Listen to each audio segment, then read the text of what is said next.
আলহামদুলিল্লাহ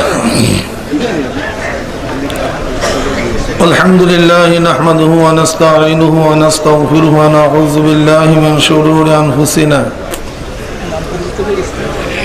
মান ইয়াহদিল্লাহু ফালা মুদিল্লা লাহু ওয়া মান ইউদ্লিলহু ফালা হাদিয়া লাহু ওয়া নাশহাদু আন লা ইলাহা ইল্লাল্লাহু ওয়াহদাহু লা শারীকা লাহু ونشهد أن محمدا عبده ورسوله أما بعد فأعوذ بالله من الشيطان الرجيم بسم الله الرحمن الرحيم يا أيها الذين آمنوا صلوا عليه وسلموا تسليما اللهم صل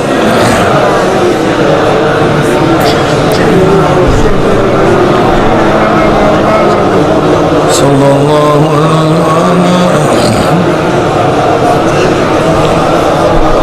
اللهم صل على سيدنا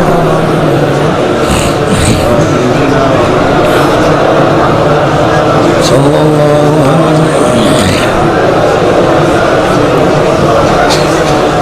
اللهم صل على سيدنا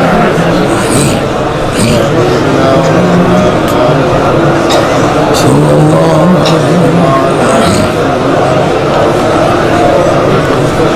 أعوذ بالله من الشيطان الرجيم بسم الله الرحمن الرحيم يا أيها الذين آمنوا ادخلوا في السلم كافة ولا تتبعوا خطوات الشيطان إنه لكم عدو مبين صدق الله مولانا العظيم وصدق رسول النبي الكريم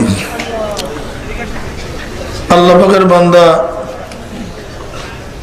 জনাব মুহাম্মদ রাসূলুল্লাহ সাল্লাল্লাহু আলাইহি ওয়াসাল্লামের উম্মতগণ,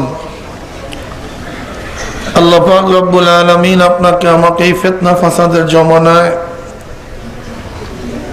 যখন তাম দুনিয়ার থেকে ইসলাম মুসলমানদেরকে মিটিয়ে দেওয়ার ষড়যন্ত্র চলতেছে, তাম দুনিয়ার মধ্যে ইসলাম মুসলমান থাকবে কি থাকবে না এই প্রশ্নের সৃষ্টি হয়েছে। যে জমানায় মানুষ নেকের কাজ ছাড়তেছে, গুনার কাজ ধরতেছে, শুধু গুনার কাজ ধরেই না, বরং গুনার কাজে প্রতিযোগিতা শুরু করছে কে কার আগে জাহান্নামে যাবে। সবাই বলি নাউযু বিল্লাহ। যে জমানায় মানুষ নেকের কাজে আশ্চর্য হয়, গুনার কাজে স্বাভাবিক থাকে, সেই মুহূর্তে আল্লাহ পাক রব্বুল আলামিন আপনাকে আমাকে কোরআন ও হাদিসের মাজলিস,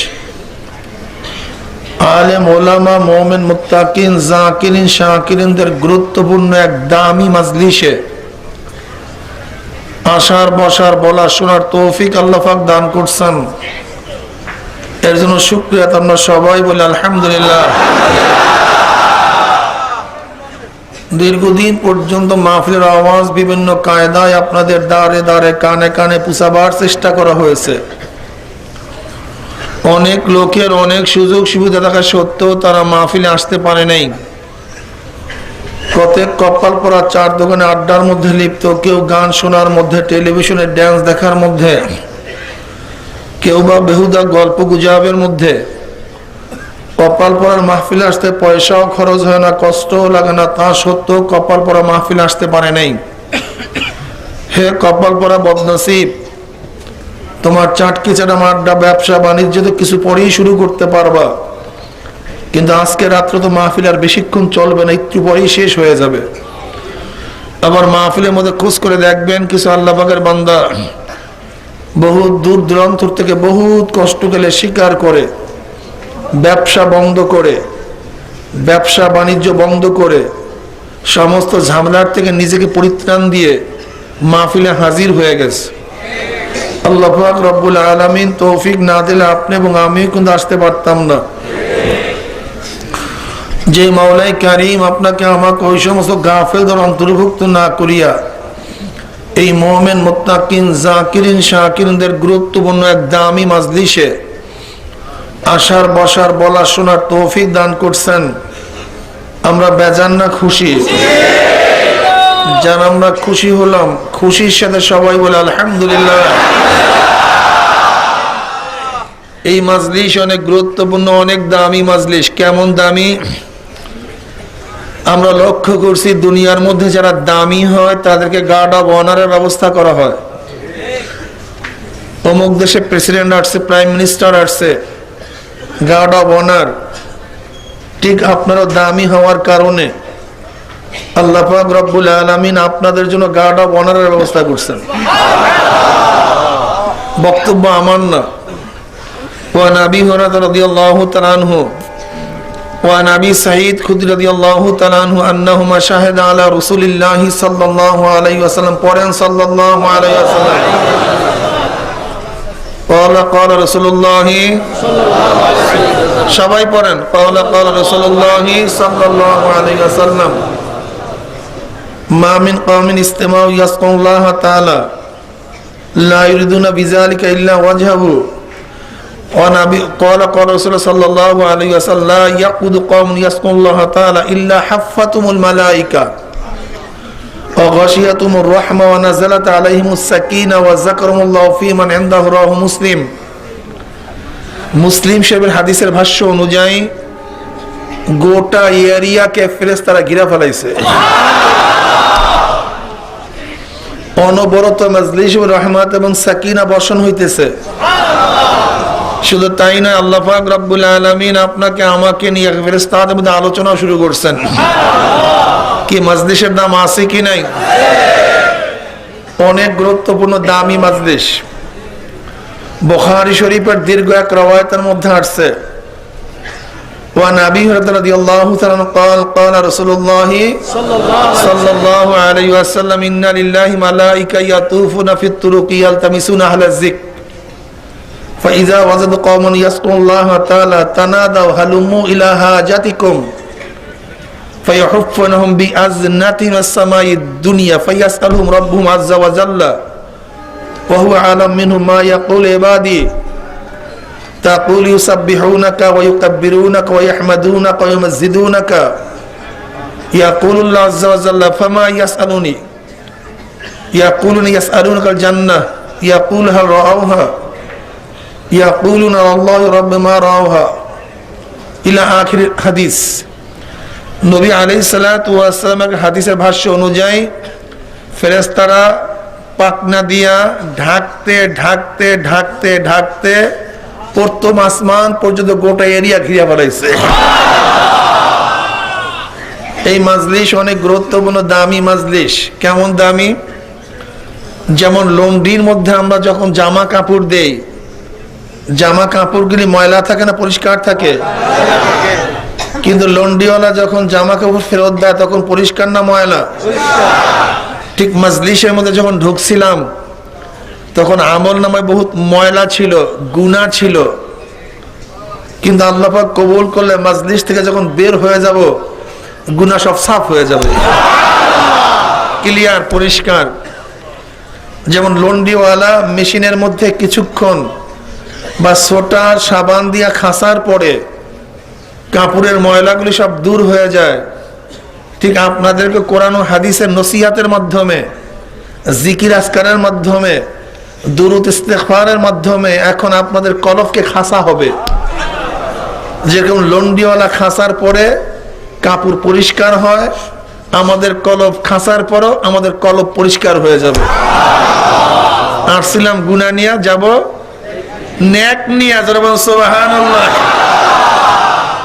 وعن أنس رضي الله تعالى قال قال رسول الله صلى الله عليه وسلم ما من قوم استماع يذكرون الله تعالى لا يريدون بذلك إلا وجهه إلا ناداهم مناد من السماء أن قوموا مغفورا لكم قد بدلت سيئاتكم حسنات। তিবরানির মধ্যে, মুসনাদ আহমদের মধ্যে, মাজমাউল জাওয়ায়েদের মধ্যে রওয়ায়াত আসছে, নবী আলাইহিস সালাতু ওয়াস সালাম ফরমান, যখন কোন সম্প্রদায় মাওলা পাককে রাজি খুশি করার উদ্দেশ্যে জিকিরের মাজলিসে বসিয়া যায়, জিকির শেষে যখন জাকির মাজলিস ছাড়তে থাকে, একদল আহ্বানকারী ফেরেশতারা আসমান থেকে ডাক দিয়ে বলে, জাকিরিন সুসংবাদ শোনো, আল্লাহ পাক রব্বুল আলামিন তোমাদের গুনাহ খাতা সব মাফ করে দিয়েছে। শুধু মাফ করছে তাই নয়, তোমাদের সমস্ত গুনাহকে আল্লাহ পাক নেকের দ্বারা পরিবর্তন করে দিয়েছে। যাই হোক, অনেক গুরুত্বপূর্ণ দামি মাজলিস, আমি সংক্ষিপ্ত কিছু সময় আলোচনা করব। খেয়ালের সাথে কথাগুলি শোনা চাই। কলবের দরজাটা ফাঁকা করতে হবে, খুলতে হবে। বদ্ধ কোনো পাত্রের মধ্যে কিছু ঢুকানো সম্ভব না। আগে পাত্রের মুখ খুলতে হবে, তারপরে কিছু ঢুকাতে হবে। আবার পাত্র যদি আগের থেকে পরিপূর্ণ থাকে তাহলেও কিছু ঢুকানো সম্ভব না। আপনার কলব যদি আগে থেকে চিন্তা করে, হুজুর যতই ভালো কথা বলুক না কেন আমি তার কথা গ্রহণ করব না, যেহেতু আমি চরমনাইকে পছন্দ করি না। যদি আপনি এই নিয়াতে বসেন, আমি যতই কথা বলবো আপনার কানের মাছিও নড়বে না। হ্যাঁ, তবে খেয়াল রাখতে হবে, আমি বয়ানের মায়ের পেছে কি আপনাকে গুমরাহির দিকে নিচ্ছি না হেদায়েতের পর টানছি, এই খেয়ালও আপনাকে রাখতে হবে। কথা ঠিক না?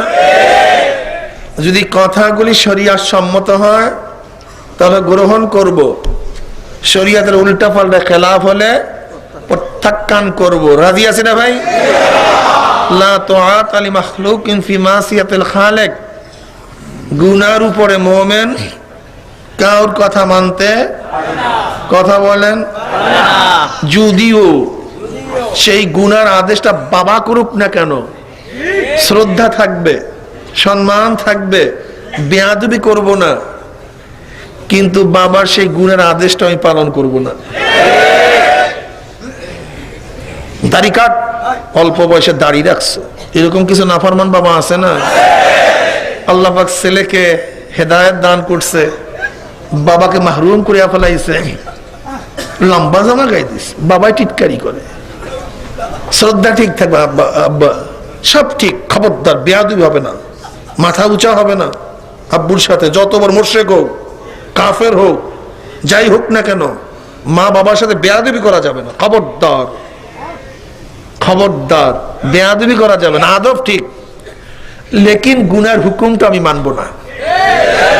কি রাজি আছে না ভাই? কিন্তু হুকুমটা যদি নেকের হয়, শরিয়াত সম্মত হয়, অবশ্যই গ্রহণ করতে হবে। সুম্মা জাআলনাকা আলা শারিয়াতিন মিনাল আমর ফাত্তাবিহা ওয়া লা তাত্তাবিহু আল্লাযীনা লা ইয়ালামুন। অবশ্যই শরিয়াতের অনুকরণ আমাদেরকে করতে হবে।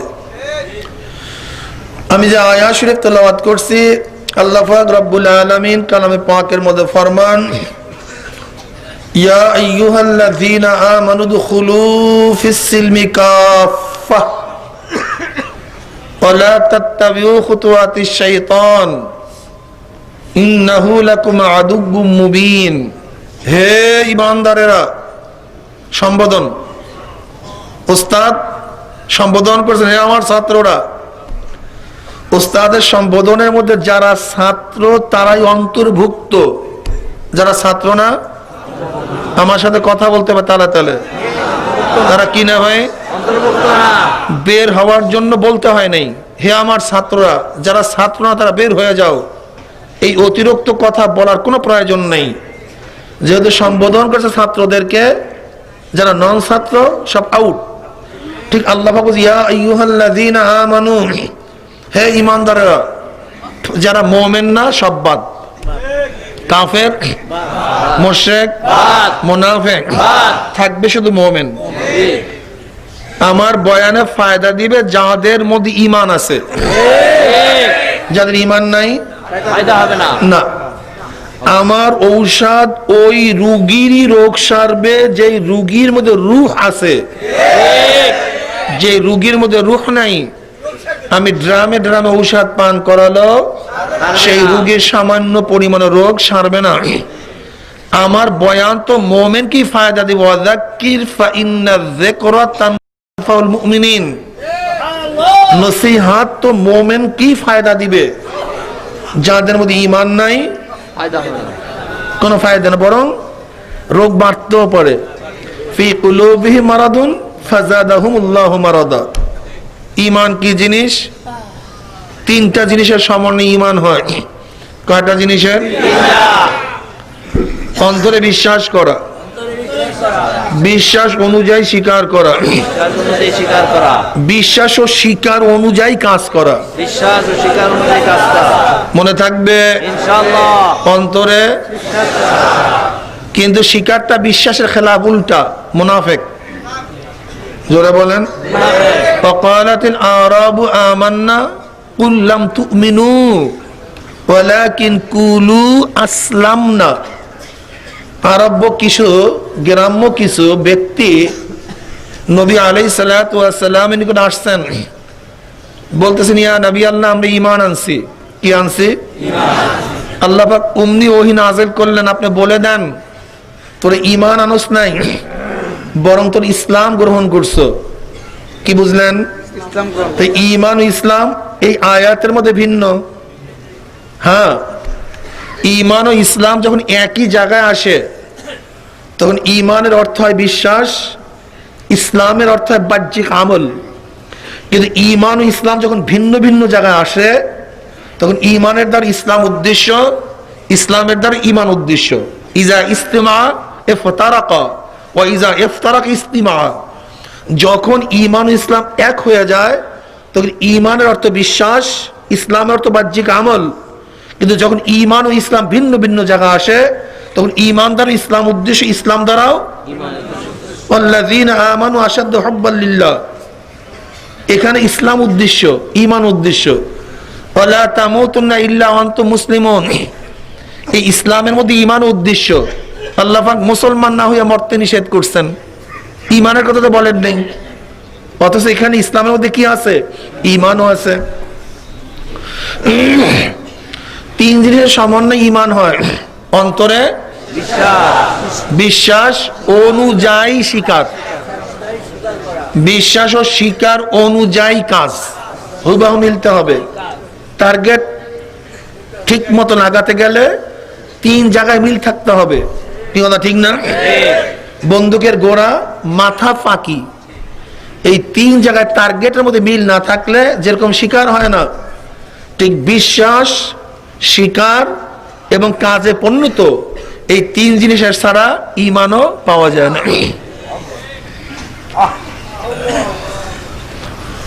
ইমামে আজম আবু হানিফা রাহমাতুল্লাহ আলাইহির সাথে আইম্মা সালাসা, তিনজন ইমাম, ইমাম মালিক রাহমাতুল্লাহ আলাইহি, শাফি রাহমাতুল্লাহ আলাইহি, ইমাম আহমদ হাম্বল রাহমাতুল্লাহ আলাইহি, এদের সাথে ইখতিলাফ, মতানৈক্য ঈমানের সংজ্ঞা নিয়া, শরঈ সংজ্ঞা নিয়া। তেনারা বলছেন তেরোটা রকন, তেরোটা রকন, একটা নাই সে ডেট। যেমন আমার বাঁচার জন্য হার্ট রকন, কিডনি রকন, লাংস রকন, ব্লাড রকন। কিডনি ভালো, লিভার ভালো, রক্ত ভালো, হার্ট ডেট। আমি মরা না জেদা? মরা। কথা বলেন। মরা। হার্ট ভালো, লাংস ভালো, রক্ত ভালো, কিন্তু কিডনি ডেট। মরা। যেরকম আমি বাঁচার জন্য তিনটা জিনিস রোকন, চারোটা জিনিস রোকন, পাঁচটা রোকন, ঠিক ঈমান জিন্দা থাকার জন্য তিনটা রোকন ভিত্তি। অন্তরে বিশ্বাস, বিশ্বাস অনুযায়ী স্বীকার, বিশ্বাস ও স্বীকার অনুযায়ী কাজ। একটা নাই তুমি ডেট। এই তিনজন ইমাম বলছেন। ইমাম আজম আবু হানিফা বলেন অন্তরে বিশ্বাসের রোকন, কাজে পরিণত করা এবং মুখে স্বীকার করা হলো শর্ত। ইজা ফাতার শর্ত ফাতাল মাশরুত। শর্ত পাওয়া না গেলে হুকুমও পাওয়া যায় না। যেমন আমি বললাম কেউ যদি স্টেজে আসেন তাকে টাকা দেয়া হবে, তাহলে টাকা পাওয়া এবং না পাওয়া আশার শর্তে। আশা আছে, টাকা আছে, আশা নাই, তার শর্ত পাওয়া না গেলে হুকুমও পাওয়া যায় না। এবার মোটামুটি সংজ্ঞা পড়ানো হয়ে গেছে, এবার পরীক্ষা নিতে চাই। কি নিতে চাই? ঈমানের পরীক্ষা নিতে চাই। মুখে স্বীকার, অন্তরে বিশ্বাস, কাজে। নামাজ কি ভাই? কথা বলেন। বিশ্বাস করছেন? স্বীকার করছেন? ইনশাআল্লাহ। যারা নামাজ পড়েন না একটু ভেজাল আছে না? রোজা কি বিশ্বাস করছেন, স্বীকার করছেন? যারা রাখেন না ভেজাল আছে। ভেজাল কইলাম কেন বলতে পারেন? ওই যে ইমাম আজম একটু ছাড় দিছে, ইমাম আজম রহমতুল্লাহ ছাড় দিছে, কথা বোঝেন নাই? কোরআন কার কিতাব? গোটা 30 পারা না কয়েক পারা? ভাই আপনাদের সাথে মতনৈক্য নেই, আমি আগেই বুঝছি। আপনাদের খেয়াল রাখতে হবে আমি বয়ানের মাধ্যমে আপনাদের কোন দিকে টানছি, আমি আগেই বলছি। আমি কথার মাধ্যমে আপনাদের কোন দিকে মুভ করাইতেছি এটা আপনাদের অবশ্যই খেয়াল রাখতে হবে। আমি কি গুমরাহির দিকে নিচ্ছি নাকি হেদায়েতের দিকে নিচ্ছি, এটা অবশ্যই আপনাকে অনুধাবন করতে হবে। আমার মা বোনেরা খুব খেয়াল দেয় কথার দিকে, খুবই খেয়াল দেয়, খুব খেয়াল দেওয়া চাই, খুব খেয়াল দেন। কোরআন কার কিতাব? গোটা 30 পারা না কয়েক পারা? সব সূরা না কিছু সূরা? সব আয়াত না কিছু আয়াত? সব আয়াত না? 6666 খানা আয়াত, সবই কোরআন। আমি যদি বলি 6665 খানা মানছি, শুধু ছোট্ট একটা আয়াত এই জমানায় চলে না। ওই আয়াত কেন আমার ব্যবসার সাথে সাংঘর্ষিক, আমার মেয়ের সাথে সাংঘর্ষিক, আমার ছেলের সাথে সাংঘর্ষিক, আমার স্ত্রীর সাথে সাংঘর্ষিক, আমার নেতার সাথে সাংঘর্ষিক, আমার দলের সাথে সাংঘর্ষিক। কয়টা আয়াত? তা আবার ছোট্ট। সব মানি, ছোট্ট একটা আয়াত আমি মানতে পারতেছি না। ইমান ঠিক আছে না বাবা? আলহামদুলিল্লাহ।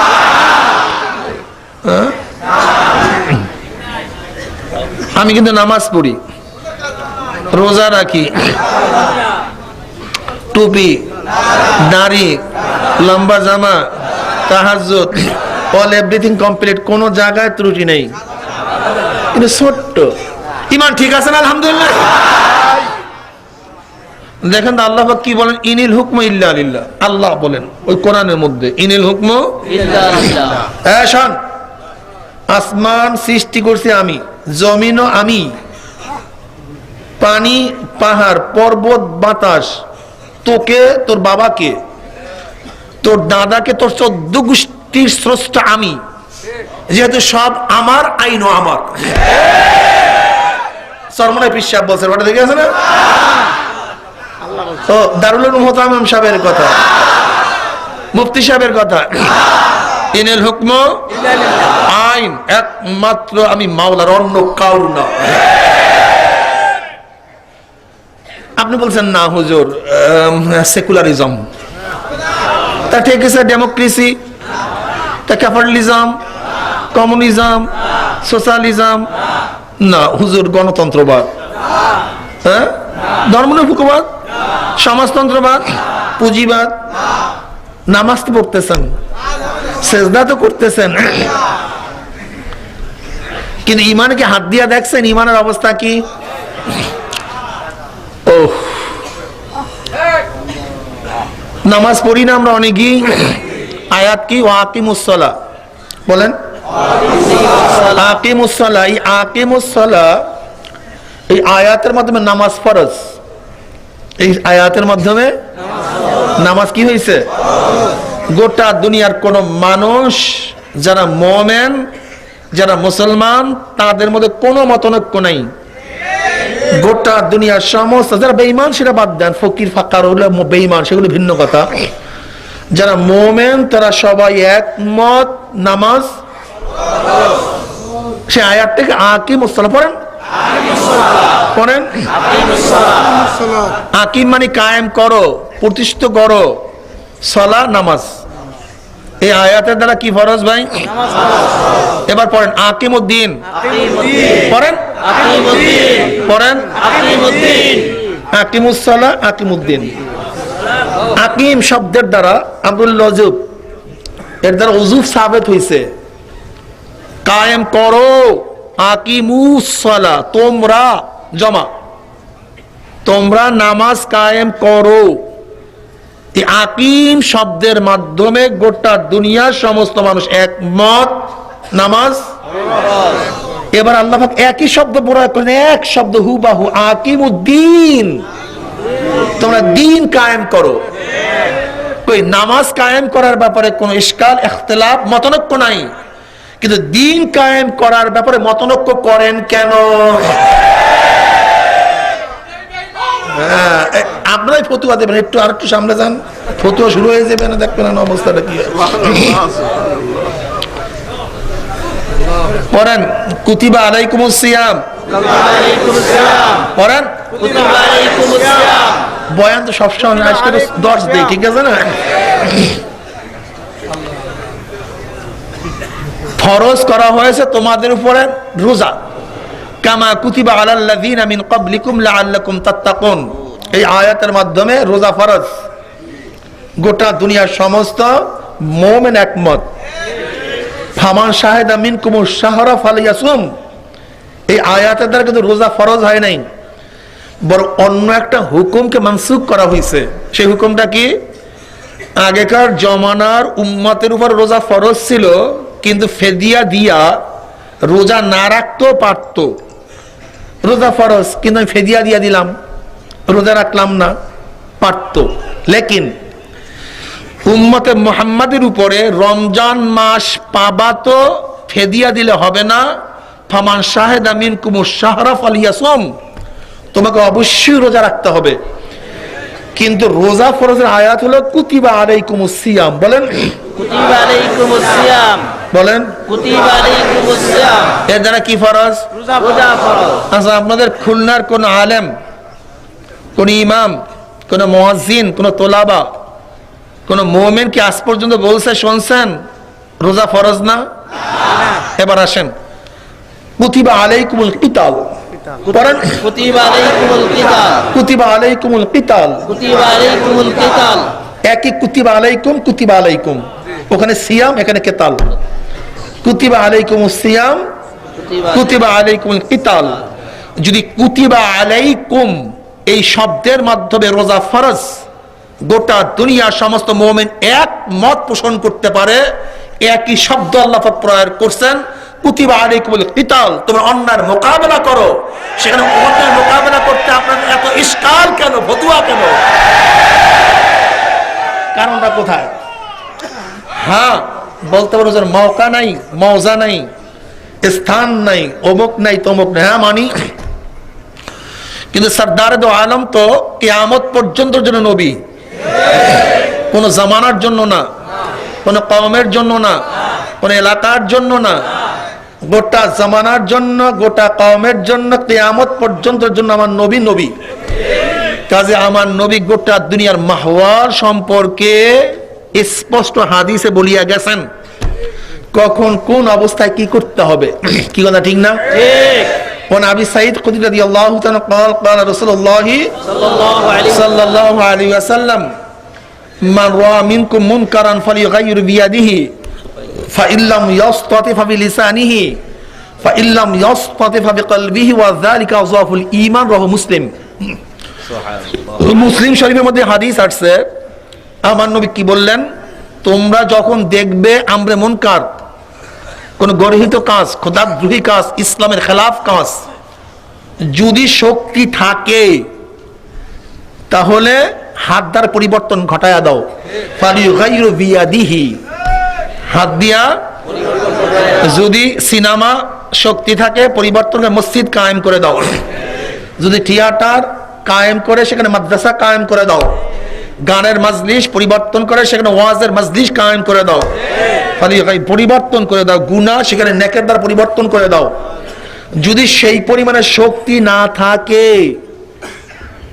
মুখের দ্বারা এমন ভাবে বলো যেন পরিবর্তন হয়ে যায়। হয় না? শিক্ষানীতির ব্যাপারে চরমনাইওয়ালারা, ওলামায়ে কেরাম সর্বসম্মিলিতভাবে যখন মুখ খুলছিল, যে শিক্ষানীতি কুদরাতি খোদার শিক্ষা কমিশন কি বাস্তবায়ন করতে পারছে? পরিবর্তন হয় না নাকি? মনে আছে একবার সবকে বাংলা করবে, বিসমিল্লাহকে বাংলা করবে। যখন আব্বাজান বলছিলেন যদি সবকিছু বাংলা করতেই হয় তাহলে আমি প্রাইম মিনিস্টারকে বলবো আপনার নামের বাংলা আগে করুন। শেখ হাসিনা শেখ মানে বুড়ি, হাসিনা মানে সুন্দরী, তাই সুন্দরী বুড়ি সুন্দরী, বুড়ি সুন্দরী। কথা বোঝেন না? তখন বলার পরে কি সবকিছু আর বাংলা হয়েছিল? হয় নাই। কি কথা ঠিক না? আপনারা জানেন বাংলাদেশে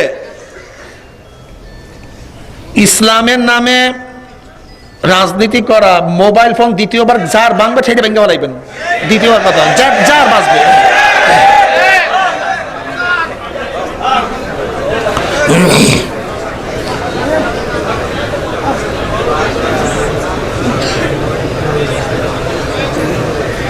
ইসলামী রাজনীতি বন্ধ করার স্লোগান উঠছিল, কিন্তু যখন স্লোগান আমরাও শুরু করছি বন্ধ করতে পারবা না, পারছিল?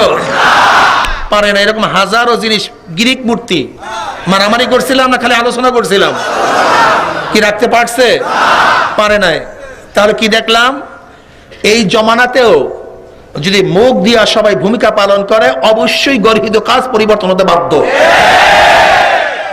এর আবার কোন সুরাত নেই। এবার আসেন আল্লাহ নবী কি বললেন?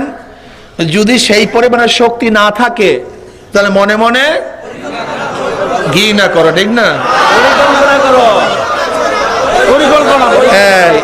এই শোনেন শোনেন, অনেকে বলে ঘৃণা করো, এইটা হলো বিশাল এক ফাঁকযোগ। আসলে ঘৃণা এবং পরিবর্তনের মধ্যে, চিন্তার মধ্যে, পরিকল্পনার মধ্যে আসমান জমিন পার্থক্য। আমি উদাহরণ দেই। ধরে নেন এখানে ময়লা আছে, ময়লা যদি এখান থেকে কোনো মানুষ যায়, ময়লাকে মহাব্বত করবে না ঘৃণা করবে? কন্দ, নাকের মধ্যে রুমাল চাপা।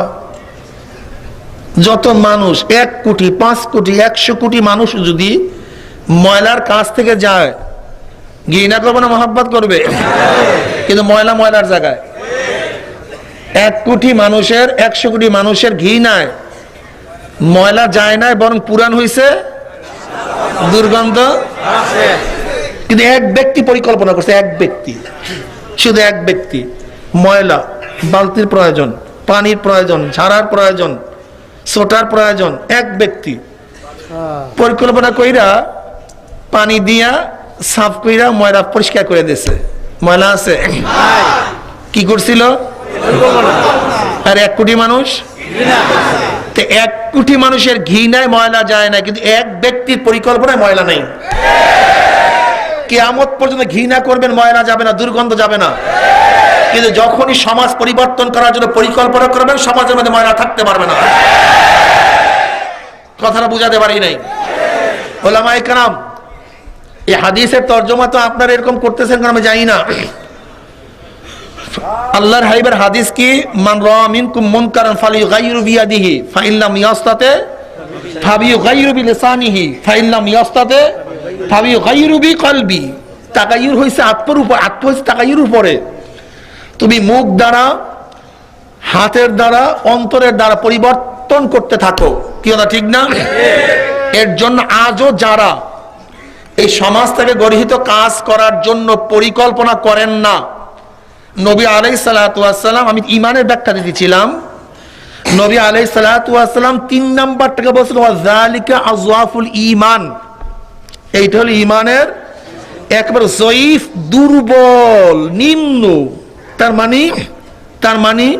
তার মানে যদি ঈমানের একটা সংজ্ঞা দিয়েছেন শেষ পর্যন্ত, তাহলে মুখ দ্বারা পরিবর্তন করার চেষ্টা করা হলো মুতাওয়াসসাত, মধ্যম ধরনের ঈমান, ঠিক না? তাহলে হাত দ্বারা পরিবর্তন করার শক্তি থাকলে এটা হলো কি? প্রথম দরজার ঈমান। কি কথাটা বলেন না কেন? জোরে বলেন না কেন? ওয়া যালিকা আযওয়াফুল ঈমান। 3 নাম্বারটাকে বলছেন কি? দুর্বল ঈমান। যদি মনে মনে পরিকল্পনা করার তোমার মধ্যে শক্তি থাকে, পরিকল্পনা করো, তাহলে তোমার দুর্বল ঈমান আছে। দুর্বল ঈমান আছে। যদি পরিকল্পনা করার চেষ্টা না করো, এই কইলাম না ফতোয়া আপনারাই দেবেন, আমি দেব না। তোমাকে ফতোয়া তো আপনারাই দিবেন, আমি তো শুধু বলবো, দেখবেন ফতোয়া সব বাইরে থাকবে আস্তে আস্তে। কি কথা ঠিক আছে না? তাহলে আমি মনে করি, যারা আমরা মনে করি সমাজ থেকে গর্হিত কাজ দূর করার জন্য পরিকল্পনা করি না, এরপরেও যদি মনে করি ইমান আমাদের খুব মজবুত, ইমানের মেহনত করতেছি, ইমান তাজা হইতেছে, তাহলে ব্যাপারটা যেন কেমন হয়ে যায় না ভাই? একটু কেমন জানি হয়ে যায়, ঠিক না? আচ্ছা, ও আসলে ইমানের ব্যাখ্যা দিতে গেলে তো খুব কঠিন, খুব কঠিন না? আমাদের ইমানের অবস্থাটা কি আর সাহাবাদের ইমানের অবস্থাটা কি? আব্দুল্লাহ ইবনে হুযায়ফা রাদিয়াল্লাহু তাআলা আনহু রোমে গেলেন ঘোরার জন্য। রোম পারস্য, তৎকালীন সময় গোটা দুনিয়ার মধ্যে দুইটা পরাশক্তি ছিল, একটা ছিল রোম আর একটা হলো পারস্য। রোমের সম্রাটকে বলে কেসরা আর পারস্য সম্রাটকে বলে কায়সার। কেসরা কাসরুন থেকে ফাড়া কাটা। কেন তাদেরকে এই সিফাত বা গুণে ভূষিত করা হইতো? এর কারণ হলো কোন এক সম্রাটের মা মারা যাওয়ার পরে দেখে তার পেটের মধ্যে বাচ্চা জাতা, মা মারা যাওয়ার পরে তার পেট ফেরে সেই বাচ্চাকে বের করা হয়েছিল। পরবর্তীতে সেই বাচ্চাই রোমে সম্রাট হয়, এর জন্য তার নাম কেসরা। কেউ কেউ বলেন এই ব্যক্তি হেরাক্লিয়াসই ছিল। কায়সার ও কিসরা ছিল গোটা দুনিয়ার মধ্যে পরাশক্তি। কেন? বর্তমান জমানায় আমেরিকা এবং রাশিয়া পরাশক্তি, কিন্তু তৎকালীন সময় তো আমেরিকার আবিষ্কারই হয় নাই। আমেরিকার তো আবিষ্কার হয়েছে 1498 ঈসাই সালে।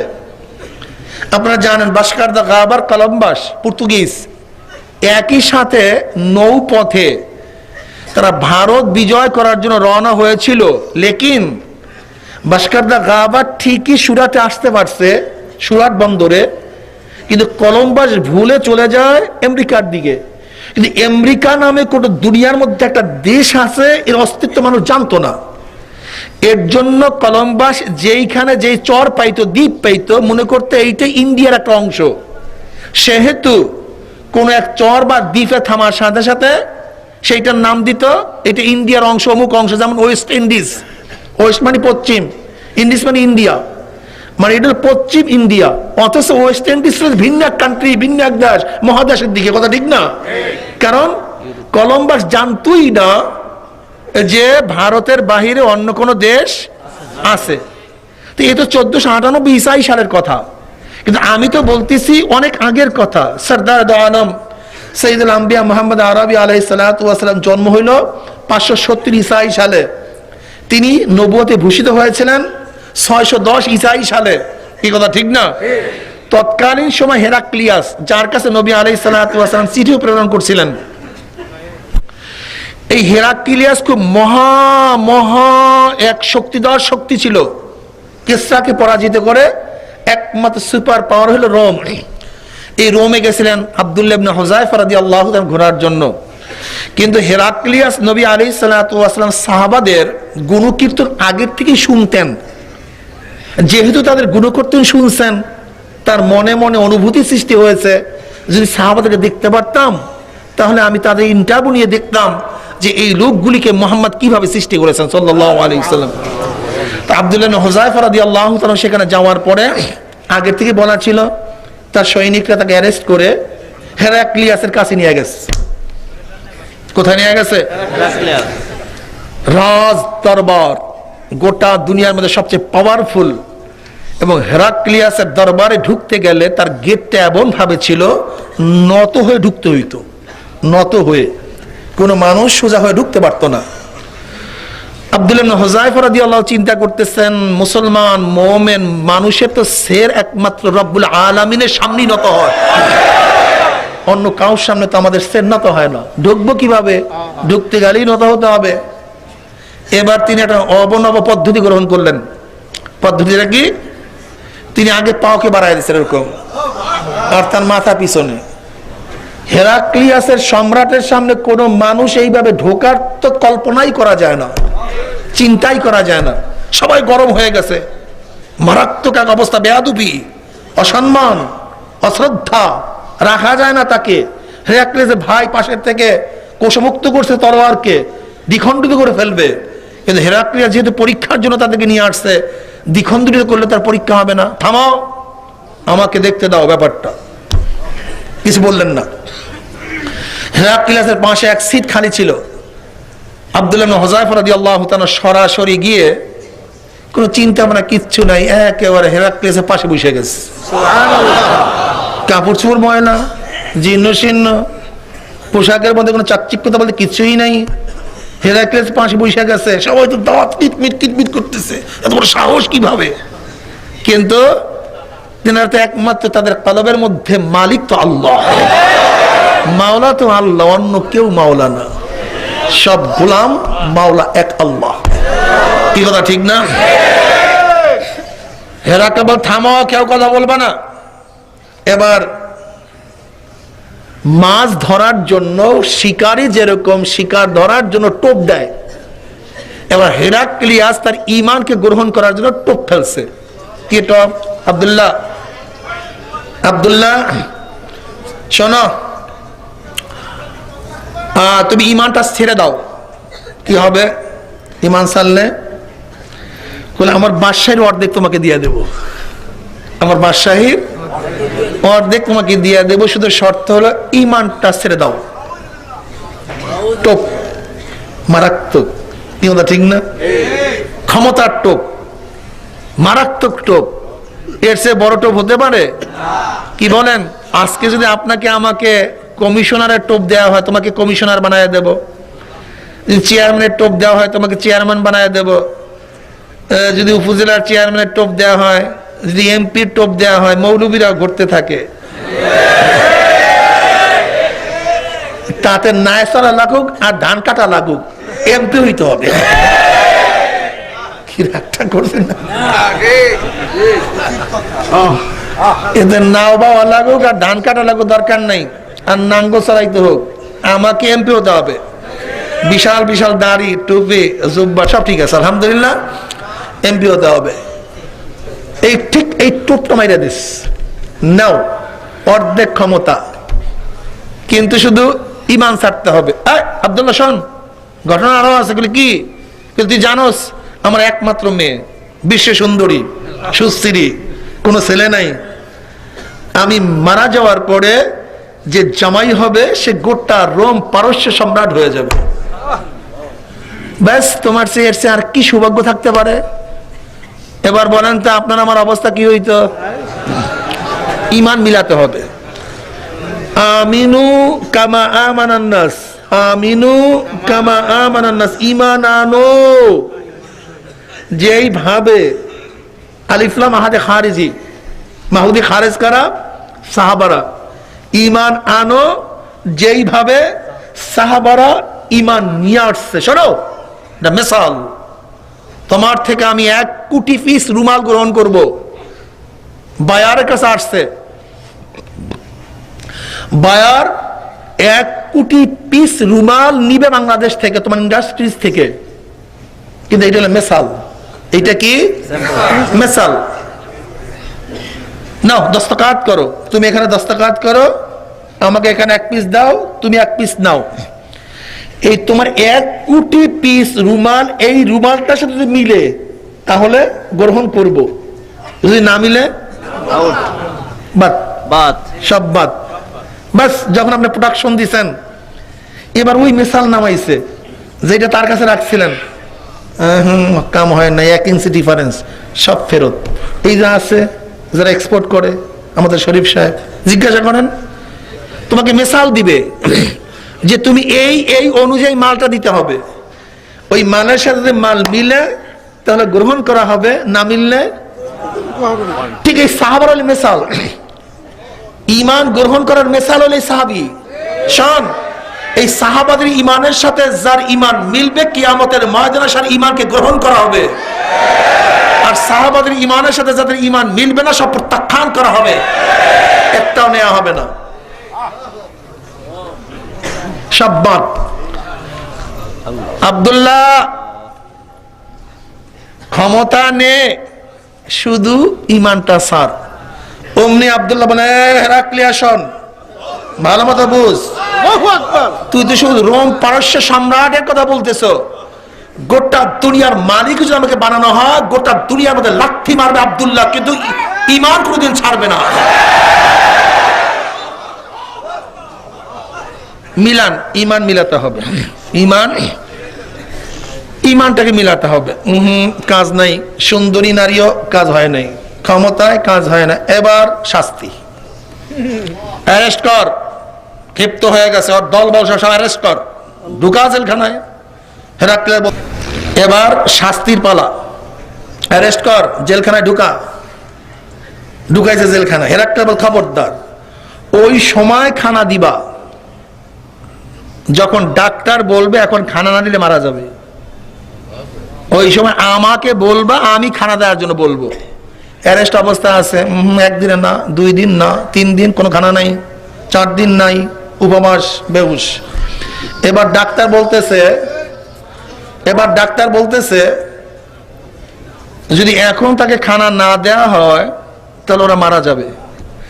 এবার হেরাক্লিয়াস অর্ডার দিল, যাও খাদ্য দাও, পানির পরিবর্তে শরাব আর খাবারের পরিবর্তে শুয়ারের গোশ।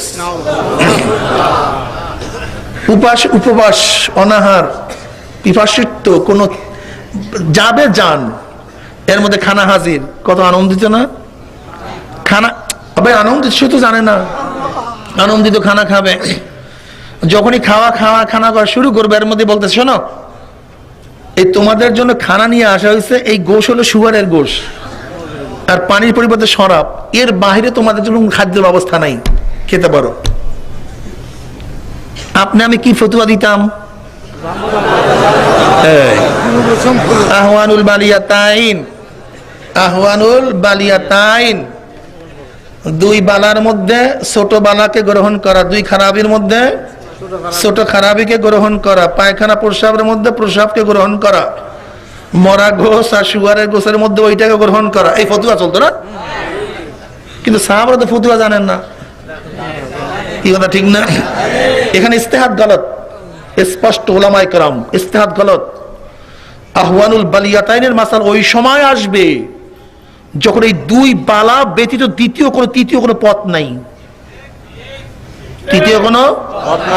তখন হলো আহওয়ানুল বালিয়াতাইনের মাসালা। কিন্তু যখন তৃতীয় পথ থাকবে তখন এই 2 বালার কথা আসবে কেন? তখন তো তোমাকে অবশ্যই তৃতীয় পথ গ্রহণ করতে পারো, ঠিক না? যদি এই 2 বালার বাহিরে কোনো তৃতীয় পথ না থাকতো তাহলে তুমি সেখানে মাসআলা দিতে পারতো আহওয়ানুল বালিয়াতাইন। কিন্তু যেখানে এখন ইসলামের পথ আছে সেখানে আহওয়ানুল বালিয়াতাইনের মাসালাটা ধোঁকা, এটা মাসআলা না। এরপর আমরা কি ফতোয়া দিতাম? জাবান বাঁচাবার জন্য শুয়ারের গোশ খাওয়া যায়, মরা গোশ খাওয়া যায়, অতরুক খাওয়া যায়, ততরুক খাওয়া যায়। ঈমানকে লুকাইয়া মুখে যদি অস্বীকার করে তাতে ঈমান যায় না। মাসালা ফতুয়া, কি না ঠিক না? এটা ফতুয়া। তুমি যদি বিপদে পড়েন, কাফের দেশে যান, আপনাকে কতল করতে চায় মুমিন হিসাবে, তখন আপনি এই কথা বলেন, আপনার অন্তরে ঈমান ঠিক আছে, কিন্তু যদি মুখে বলেন না আমি মুমিন না, তাহলে আপনি বেঈমান হবেন না। আমি কথাটা বুঝাতে পারি নাই? এটা মাসালা। লেকিন আব্দুল্লাহ ইবনে হুযায়ফা সব মাসালা জানতেন, লেকিন কি করলেন? কোন রকমের উঠতে পারে না, মাজাটাকে খাড়া কইরা ওই মদ আর শুয়ারের গোশের মধ্যে এমন এক লাথি মারছে, লাথির সাথে ডাক্তারের চেহারা আমার সব শেষ হয়ে গেছে। শয়তান আমার মৃত্যুর সময় পরীক্ষা করতে আসছে আমাকে। ঈমান মিলাতে হবে, ঈমান মিলাতে হবে। আমিনু কামা আমানান নাস। একটা ভোট দিতে পারিনি ইসলামের পক্ষে রে, আর নাজাত পাইতে চাও? হ্যাঁ, নাজাত পাইতে চাও? আমি গেলাম নলসির এক মাহফিলে, এক কমিশনার সাহেব আমাকে দেখা করার জন্য আসছে। বলতে হুজুর খুব বিপদে আছে। কি বিপদে ভাই? কেন? বলে হুজুর আমি বিএনপি করি, কমিশনার, অপোজিশন পার্টি, কেস কামারির কোনো অভাব নাই, নির্যাতন নিপীড়নের কোনো শেষ নাই। আমি বললাম কমিশনার সাহেব আপনাকে ছোট্ট একটা প্রশ্ন করব, সুচিন্তিত জবাব দিবেন, এখন না দেন পরে দেন, কিন্তু জবাবটা সুচিন্তিত হওয়া চাই। বলে কি হুজুর প্রশ্ন করেন? আমি বললাম কমিশনার সাহেব আপনার এই দল করতে গিয়ে অর্থ ব্যয় হয় কি হয় না? বলে অবশ্যই সময়। বলে অবশ্যই সময় দেওয়া ছাড়া লিডারশিপ করা যায়?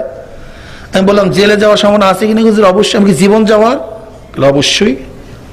আমি বললাম কমিশনার সাহেব ধরে নেন, আপনি দল করতে গিয়ে আপনার জীবনটাকে শেষ করছেন, ধরে নেন।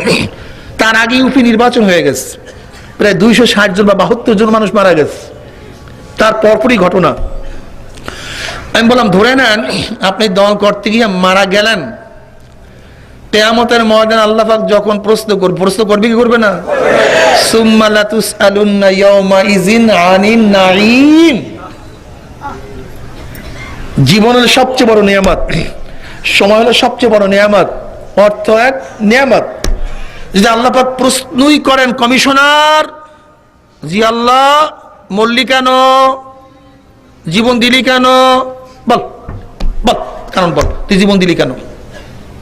অমনি আপনি যদি বলেন আল্লাহ আমি জিয়াউর রহমানের আদর্শকে বাস্তবায়ন করার জন্য, আব্রাহাম লিঙ্কনের নীতিকে প্রতিষ্ঠিত করার জন্য, আমি প্রাক্তন প্রাইম মিনিস্টার খালেদা জিয়ার হাতকে মজবুত করার জন্য, আমি শেখ সাহেবের আদর্শকে বাস্তবায়ন করার জন্য, ধর্ম নিরপেক্ষবাদের নীতিকে প্রতিষ্ঠিত করার জন্য, বর্তমান প্রাইম মিনিস্টার হাতকে মজবুত করার জন্য আল্লাহ আমি জীবনটাকে বিলায় দিছি।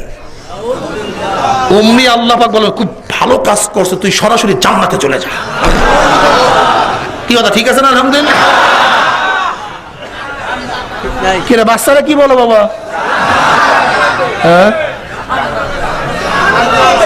এত ভালো কাজ করছে, জীবন বিলায় দিয়েছে, যা জান্নাতে চলে যা, দৌড়া। কেন বুঝেন না?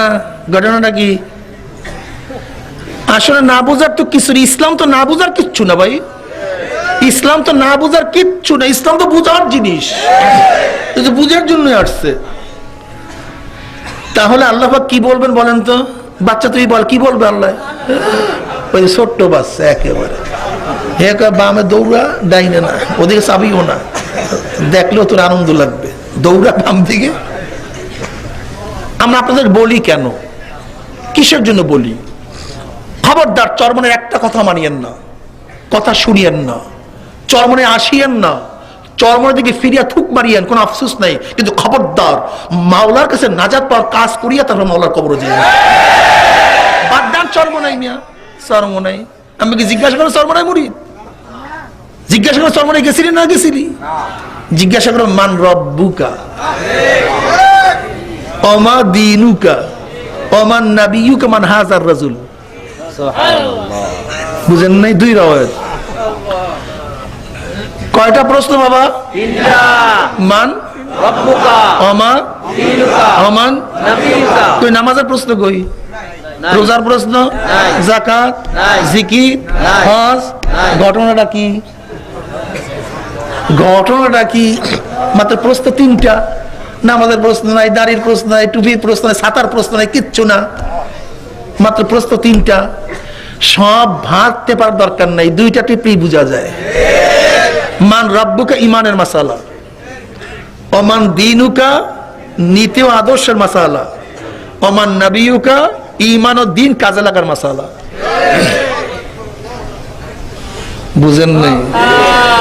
মান রব্বুকা ঈমান, ঈমান তোর রবকে, পালন কর্তাকে। রব বুঝেন? রব কাকে বলা হয়? শোনেন শোনেন, রব ওই সত্তাকে বলা হয় অস্তিত্বহীন থেকে অস্তিত্বে এনে তার প্রয়োজন মিটাইয়া যে তাকে পূর্ণতায় পুছাইয়া দেয় তাকে বলা হয় রব। কি জানি ভাই বললাম? অস্তিত্বে এনে তার প্রয়োজন মিটাইয়া তাকে পূর্ণতায় পুছাইয়া দেয় তাকে বলা হয় রব। গোটা দুনিয়ার অস্তিত্ব ছিল না, আমার অস্তিত্ব ছিল না, আপনার ছিল না। হাল আতা আলাল ইনসানি হিনুম মিনাদ দাহরি লাম ইয়াকুন শাইয়াম মাসকুরা ইন্না খালাকনাল ইনসানা মিন নুতফাতিন আমশাজিন নাবতালিহি ফাজআলনাহু সামিয়াম বাসীরা। তোরা তো ছিলি অস্তিত্বহীন, কিচ্ছু না, নাপাক, এক কাটরা, যার মধ্যে চোখের কোনো অস্তিত্ব ছিল না, কানের ছিল না, নাকের ছিল না, জিব্রার ছিল না, না, হাড়ের কোনো অস্তিত্ব নাই, লাঞ্চের কোনো অস্তিত্ব নাই, দিমাগের কোনো অস্তিত্ব নাই, চেহারের কোনো অস্তিত্ব নাই, মজ্জার কোনো অস্তিত্ব নাই। হাল আতা আলাল ইনসানি হিনুম মিনাদ দাহরি লাম ইয়াকুন শাইয়াম মাযকুরা, উল্লেখ্য কোনো বস্তুই ছিল না, উল্লেখ্য কোনো বস্তু ছিল না।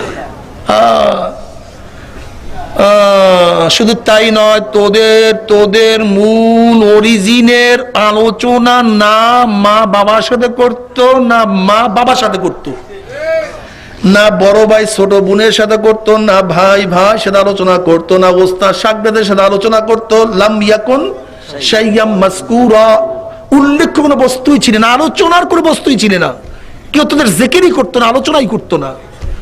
এটা কিসের আলোচনা করবে? এটা তো ঘৃণিত জিনিস। ইন্না খলাকনাল ইনসানা মিন নুতফাতিন আমশাজিন, আমশাজ ভেজাল, যার মধ্যে হাওয়ার মিশ্রণ, যার মধ্যে পানির মিশ্রণ, আগুনের মিশ্রণ, যার মধ্যে মাটির মিশ্রণ। আমশাজিন নাবতালিহি ফাজআলনাহু সামিয়াম বাসীরা। খুব সূক্ষ্ম এক কথা, এখানে খুব মারাত্মক সূক্ষ্ম। ইন্না খলাকনাল ইনসানা মিন নুতফাতিন আমশাজিন, মানুষ সৃষ্টি হয়ে গেছে। কি হয়ে গেছে? সৃষ্টি হয়ে গেছে। আমশাজ থেকে, ভেজাল্লা নাপাক পানির থেকে, নুতফার থেকে মানুষ সৃষ্টি হয়ে গেছে। ফাজআলনাহু সামিয়াম বাসীরা, এরপর আল্লাহ পাক যাকে ইচ্ছা চক্ষু দান করছে, আল্লাহ পাক যাকে ইচ্ছা অন্ধ করিয়া মায়ের গর্ভ থেকে পাঠাইয়া দিছে। আল্লাহ পাক যাকে ইচ্ছা কান দান করছে, যাকে ইচ্ছা বহেরা করিয়া পাঠাইয়া দিছে। আল্লাহ পাক যাকে ইচ্ছা বুয়া করছে, যাকে ইচ্ছা জবান দিয়া পাঠাইয়া দিছে। আল্লাহ পাক যাকে ইচ্ছা হাত পাওকে শক্তিশালী করিয়া পাঠাইছে, যাকে ইচ্ছা বিকলাঙ্গ করিয়া পাঠাইছে। কেন? নাবতালিহি, নাবতালিহি পরীক্ষা করার জন্য। কে আমার চক্ষু দিয়ে আমার কুদরত দেখে, আর কে চক্ষু দিয়া সিনেমা দেখে। কে আমার চক্ষু দিয়ে আমার কুদরত নিয়ে গবেষণা করে, আর কে পরের মহিলা নিয়ে গবেষণা করে। কে আমার জবান দিয়ে আমি মাওলাকে আল্লাহ কইয়া ডাক দেয়। কে জবান দিয়া সবসময় গিবা শেখায়তে ব্যস্ত থাকে। কে কান দিয়া ওয়াজ নসিহত তেলাওয়াত জিকির আজকারের কথা শুনে। কে গান বাজনা শুনে। কে হাত দিয়া মাওলার খেদমত করে, মাওলার ইবাদত করে, মাওলার সাহায্য করে, মাওলার পথে হাতকে কাজে লাগায়। কে হাত দিয়া অন্যায় কাজ করে, জুলুম করে, ঘুষ গ্রহণ করে, সুদ গ্রহণ করে। কে পাও দিয়া নেকের দিকে যায়, কে পাও দিয়া গুনার দিকে যায়। নাবতালিহি ফাজআলনাহু সামিয়াম বাসীরা। আমার মাওলা ইচ্ছা করলে তোমাকে আমাকেও অন্ধ করিয়া পাঠাইতে পারতেন, পারতেন না তা না। হাজারো বাচ্চা দুনিয়াতে আসছে অন্ধ অবস্থায়, আর জন্ম অন্ধকে গোটা দুনিয়ার কোন ডাক্তার বিজ্ঞানী একত্রিত হইয়া তাকে কোনদিন চোখ প্রদান করতে পারবে না। এর নাম রব। রব, এই জন্য আল্লাহ পাক রব্বুল আলামিন কোরআনের শুরুতেই ফরমান আলহামদুলিল্লাহি রব্বিল আলামিন। আলম, আলমের জমা আলামিন। আলম হলো পতাকা, আলামিন পতাকা সমূহ। আলহামদুলিল্লাহ সমস্ত প্রশংসা রব্বিল, বলেন সমস্ত আলমের রবের প্রশংসা। এখানে আল্লাহ পাক রব শব্দ কেন ব্যবহার করলেন? আলম শব্দের অর্থ পতাকা। সমস্ত দুনিয়াকে কেন পতাকা বলা হয়, কেন আলম বলা হয়? গোটা মাখলুকাতকে কেন আলম বলা হয়? যেরকম সবুজ মাঝখানের গোলাকার লাল, কোন দেশের চিহ্ন? দুইটা তলোয়ার মাঝখানে খেজুর গাছ, যেরকম পতাকার দ্বারা তার দেশের পরিচয় পাওয়া যায়, ঠিক গোটা দুনিয়ার প্রত্যেকটা মাখলুকের দিকে তাকাইলে আমার মাওলার পরিচয় পাওয়া যায়। এর জন্য আলমকে আলম বলা হয়। আলহামদুলিল্লাহি রব্বিল আলামিন। তাকাও তুমি সূর্যের দিকে, সূর্যের দিকে তাকাইয়া গবেষণা আমার মাওলার পরিচয় পাওয়া যায়। তাকাও তুমি চন্দ্রের দিকে, সেখানে তাকালে আমার মাওলার পরিচয় পাওয়া যায়। তাকাও তুমি তারকার দিকে, সেখানে আমার মাওলার পরিচয় পাওয়া যায়। তাকাও তুমি আসমানের দিকে, সেখানে পরিচয় আমার মাওলার পাওয়া যায়। আল্লাহুল্লাযী রাফা'আস সামাওয়াতি বিগাইরি আমাদিন তারাউনা। তুমি কেন খেয়াল করো না? আজকে সামান্য কাপড় আর কিছু চাঁদির উপরে উঠাবার জন্য কত বাঁশের প্রয়োজন, কত কর্মচারীর প্রয়োজন, কত রশির প্রয়োজন। আর আমার মাওলা পাক রব্বুল আলামিন এত বড় আসমানকে বিনা খুঁটিতে উঁচা করিয়া ফেলাইছে। আল্লাহুল্লাযী রাফা, রাফা, রাফা, উঁচা, কত উঁচা জানি না। কত উঁচা? জানি না। কোন জায়গায় আসমান? এই যে আপনারা সবুজ সবুজ দেখেন, এটা কিন্তু আসমান না, এটা আমাদের চোখের পাওয়ার শেষ। আসমান কোথায় জানি না। বুঝলেন কিভাবে? আল্লাহ পাক কালামে পাকের মধ্যে ফরমান, যায়্যানা সামা দুনিয়া বিমাসাফিহা ওয়া জাআলনাহা রুজুমান লিশ-শায়াতিন। যায়্যানা সামা দুনিয়া, আল্লাহ পাক রব্বুল আলামিন নিকটতম আসমানকে তারকা রাজি দ্বারা সুশোভিত করছেন। এই আয়াত প্রমাণ করে সমস্ত তারকা প্রথম আসমানে। এখন বিজ্ঞানীরা কি বলে, এমন হাজারো তারকা আছে যা সৃষ্টি হওয়ার পর থেকে আজ পর্যন্ত তার আলো দুনিয়াতে পৌঁছে নাই। তাহলে কোরআনের ভাষায় সেই তারকা কোন আসমানে? যেটা বলেন প্রথম আসমান। যদি সেই তারকা প্রথম আসমান হয়, তা প্রথম আসমান কোথায়? এইভাবে আল্লাহ পাক 7টা আসমানকে তিবাক আল্লাহ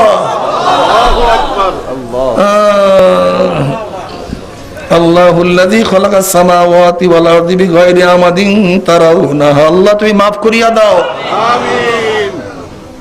এর জন্য আলমকে আলম বলা হয়, রব্বিল আলামিন। গোটা গোটা দুনিয়ার রবকে তুমি কেন খেয়াল করো না?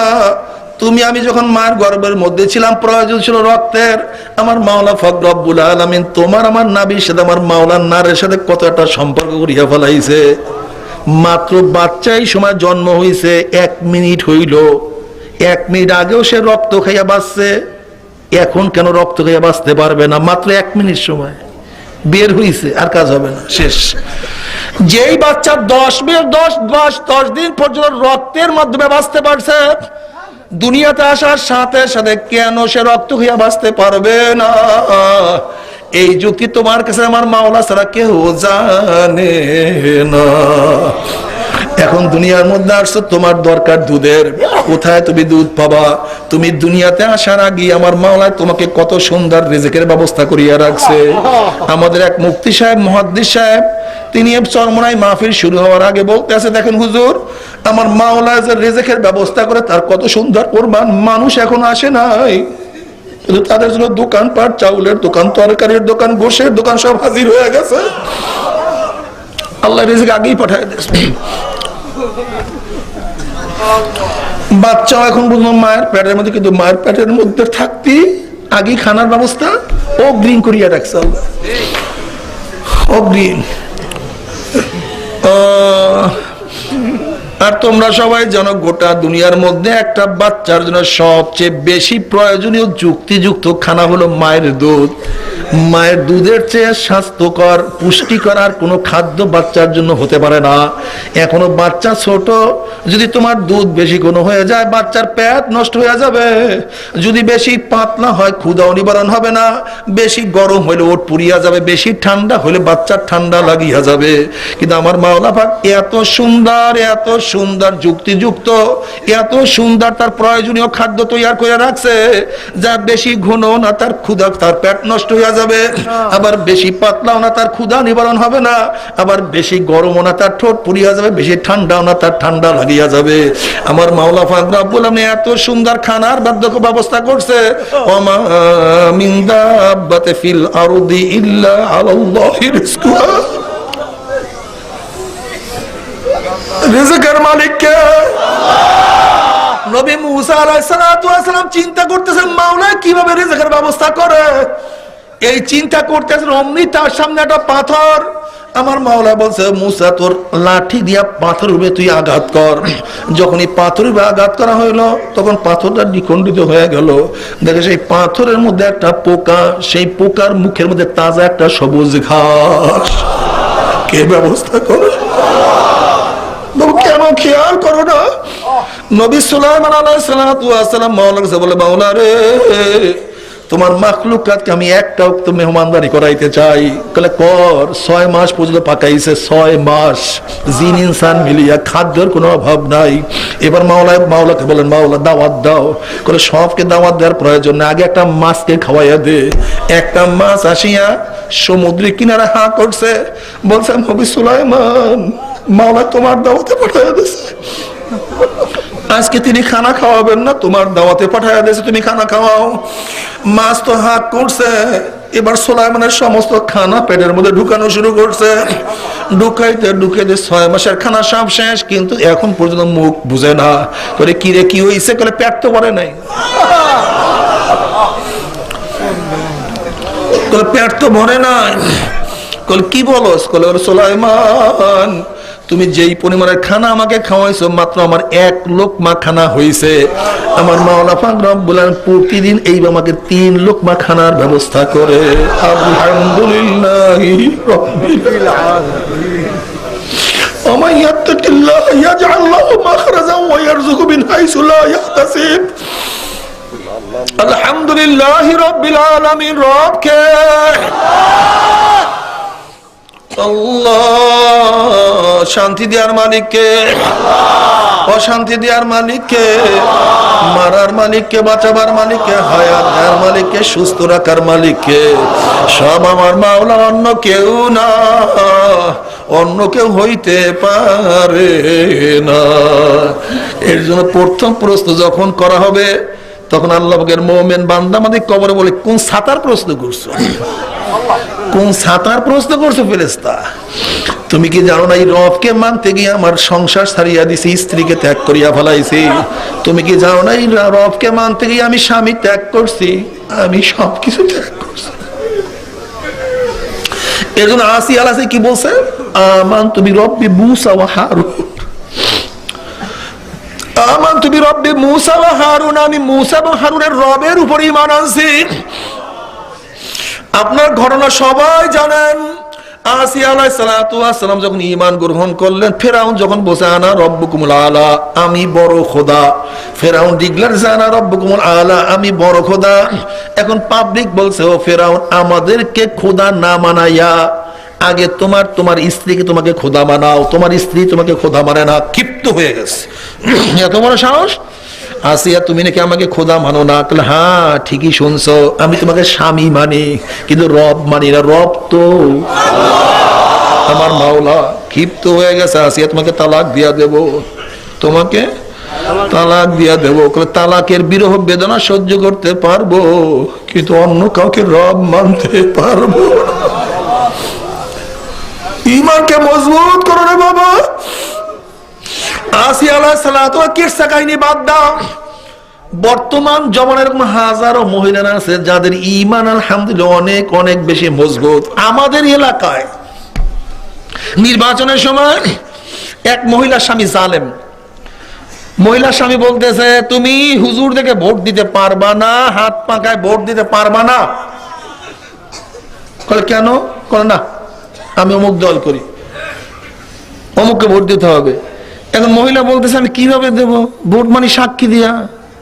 ভোট মানি আমি কিভাবে সাক্ষী দেব যে হুজুরদের চেয়ে অমুক ফাসেক ভালো, হুজুরদের চেয়ে বেনমাজিটা ভালো, হুজুরদের চেয়ে দাড়ি কামান্নাটা ভালো, হুজুরের চেয়ে অমুক শয়তানটা ভালো, মদখোরটা ভালো, সুদখোরটা ভালো, জেনাকারটা ভালো? আমি দিব কিভাবে সাক্ষী? বাদ দে তোর তর্ক বিতর্ক, খেয়ে গেছে, বাদ দে। তুই স্ত্রী খুব শিক্ষিতা, ঈমান মজবুত, আপনি স্বামী খেফিয়েন না, আমাকে বুঝাইয়া দেন আমি কিভাবে ভোট মানে আদর্শকে বাস্তবায়ন করার জন্য সমর্থন করা, ভোট মানে সাক্ষী দেয়া, ভোট মানে সমর্থন করা, ভোট মানে সহযোগিতা করা। কি কথা ঠিক না? আমি কিভাবে বলবো ইসলামের আদর্শ চেয়ে গণতন্ত্র ভালো, ইসলামের আদর্শ চেয়ে ধর্মনিরপেক্ষতা ভালো, ইসলামের আদর্শে কমিউনিজম ভালো? এটা আমি সমর্থন করবো কিভাবে? আমার তো ঈমান থাকবে না, এটা পাগলামি না। আমি কিভাবে করবো বলেন আমাকে? খুব ক্ষিপ্ত গেছে। এবার বলতেছে, স্বামী গো, আপনি আমাকে একটা কথা বুঝান, ভোট মানে সহযোগিতা করা না? যেমন আমি এই কাজটা করতে পারতেছি না, কোন এক ব্যক্তি চুরি করতে যাবে, কি করতে যাবে? এক হুজুর খেওয়া দেয়, এখন সে বলতে আছে, চোর ডাকাত গিয়া বলতেছে যে, দেখেন হুজুর, আমি তোর চুরি করতে যাবো পারে, কিন্তু আপনি তো পান না করলে আমি চুরিটা করতে পারবো না, এখন আমাকে একটু সাহায্য করেন। এখন হুজুর বলতে আছে, ঠিক আছে, আমি তো দরবেশ মানুষ, হুজুর মানুষ, তুই চুরি করবি, কর যা, আমি তোর কিন্তু আমি কিন্তু মুসল্লি, আমি তোর এই কাজে কোনো সহযোগিতা বা তোর এই বাঘটাক নেবো না, যা তুই যে কর। উনি সুন্দর নৌকে চড়াইয়া ওই চোর বা ডাকাতকে পারি করে দিচ্ছে। ডাকা চুরি করছে, ডাকাতি করছে, হুজুরের তো কোনো দোষ নাই।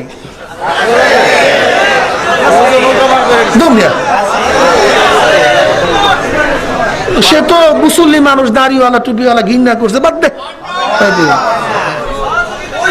এখন ওই স্ত্রী বলতেছে, স্বামী গো, আমি যদি ভোট দিয়া যাকে এমপি বানাবো, মিনিস্টার বানাবো, চেয়ারম্যান বানাবো, অমুক বানাবো, সে যত চুরি করবে, ইসলামের বিরুদ্ধে যত আইন পাশ করবে, এর জন্য অনেক মুসল্লিরা কিয়ামতের ময়দানে দেখবে কোটি কোটি জেনার গুনাহ। মাওলা হে, তুমি জানো আমি কোনোদিন কোনো মেয়ের দিকে তাকাই নাই, এত জেনার গুনাহ আসলো কোথার থেকে? আল্লাহ বলবেন আমি জানি, মানে আল্লাহ আলিম বিজাতিস সুদূর, তোর কলবের মধ্যে কি আছে তাও তো আমি জানি। আমি জানি তুই তাকাস নাই, কিন্তু যাদেরকে ভোট দিয়ে জেনার আইন পাশ করার সহযোগিতা করছিলি, তোর ভোট ব্যতীত সংসদে জেনার আইন পাশ করতে পারতো না। এর জন্য সমস্ত গুনাহ তোর আমলনামে লিখে দিছি। তুই চুরি করস না, যেমন চোরকে পারি করে দিছো, এর জন্য চুরির সমান গুনাহ তোর। অনেক মুসল্লি দেখবে কিয়ামতের মধ্যে লক্ষ লক্ষ ব্যারেল মদের গুনাহ, মাওলা হে স্পর্শ করি নাই, আবা মদ কোনোদিন দেখিও নাই, কি হইলটা কি? বলে আমি জানি, কিন্তু যাদেরকে ভোট দিয়া ওই মদের আইন পাশ করার সহযোগিতা করছিল, তোর ভোট ব্যতীত চেয়ারে বসিয়া, সংসদে বসিয়া এই কুফরি আইনটা, ইসলামের বিরুদ্ধে আইনটা পাশ করতে পারতো না, বিদায় তুই সহযোগিতা করছে, এর জন্য সব। স্ত্রী নসিহাত করছে, ও এমন খেপা খেপছে, দেশে কোপ হাত পাশাইয়া। এখন মহিলা বলছে, বাবা আমার স্বামী, তোমার পাও ধোয়া দেব, তোমার হাজারো খেদমত করব, সব কিছু করব, লেকিন আমাকে মারো আর কাটো, তালাক দেওয়ার যা করো, ইসলামের বিরুদ্ধে আমি ভোট দিতে পারবো না। আল্লাহ না, কিয়ামত হয়ে যায় না? এখনো তো কিছু আছে, হাজারো মহিলা এরকম আছে, হাজারো লক্ষ মহিলারা আছে, জীবন গেল ইসলামের বিরুদ্ধে, তাদের কোনো অবস্থায় নেওয়া যাবে না, আছে কি নাই? আমান তুমি রব্বি মুসা ওয়া হারুন, আমি তো মুসা এবং হারুনের রবের উভয় আনছি, আমি তোমাকে কোনো অবস্থাতেই খোদা মানতে পারবো না। এরকম হাজারো মহিলা, হাজারো যুবক, কত যুবকরা বাবা আমাকে নামায়া দিছে, ভাই আমাকে নামায়া দিছে, হুজুর আমি ধনির ছেলেকে ইসলাম গ্রহণ করার কারণে, দাড়ি না খার কারণে ঘর থেকে নামায়া দিছে। কত ছেলেরা বলে, তখন আফসোস করি আমাদের ইমানের চেয়ে ওদের ইমান অনেক মজবুত। যুবকের দিকে তাকায়া থাকে, চিন্তা করে তোর ইমান আমাদের চেয়ে অনেক মজবুত। কত যুবক, কত ছাত্র, কত মুজাহিদ বলে হুজুর স্ত্রী চলিয়া গেছে, স্ত্রী চলিয়া গেছে, বাবার ইমান এত মজবুত তাদের। ও ফেরেশতা, কোন ছাতার প্রশ্ন করছো? এই রবকে মানতে গিয়া কত কিছু করলাম, কত ছাড়লাম, কত কিছু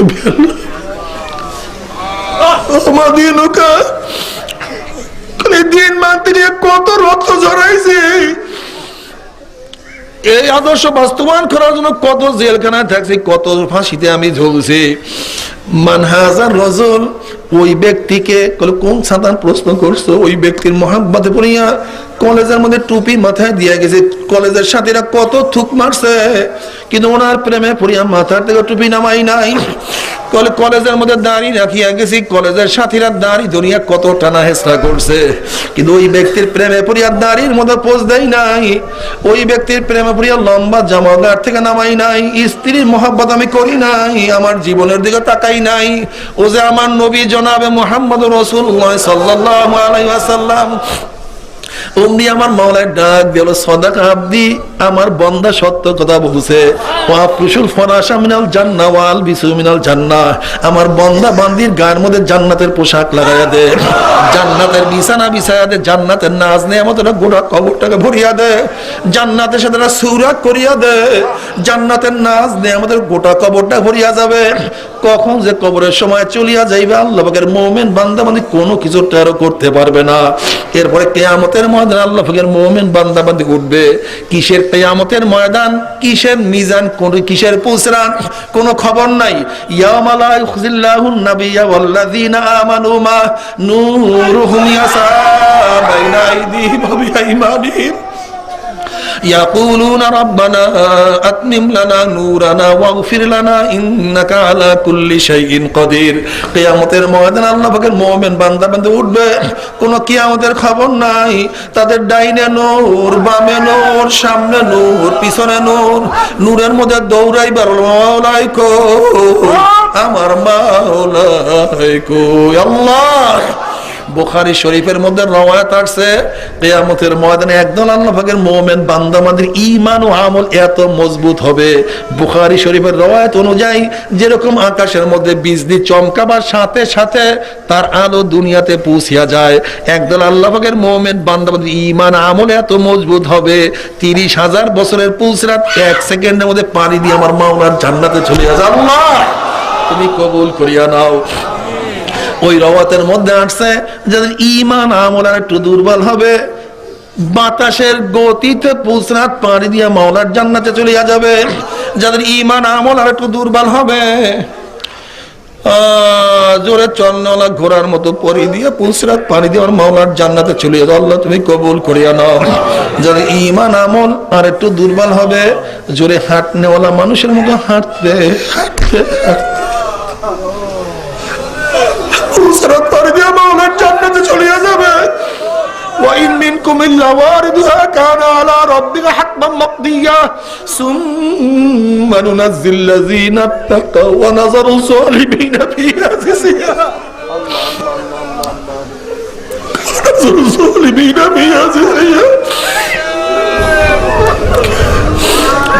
জান্নাতের মধ্যে জান্নাতের আনন্দ ফুর্তির মধ্যে আনন্দ ফুর্তির মধ্যে তারা কাটাইতে থাকবে, আনন্দ ফুর্তির মধ্যে তারা কাটাইতে থাকবে। আমার মাওলা ডাক দে, জান্নাতি আমি তোদের সাথে যে ওয়াদা করছি সেই ওয়াদাকে আমি পালন করছি নাকি? তখন জান্নাতের মাওলা রে, তুমি যে ওয়াদা করছো তার চেয়ে অনেক বেশি, অনেক বেশি, যেই বেশি কোনো শেষ নাই, কোনো সীমা নাই। কিন্তু মাওলা রে, একটা ওয়াদা এখনো পালন করো না।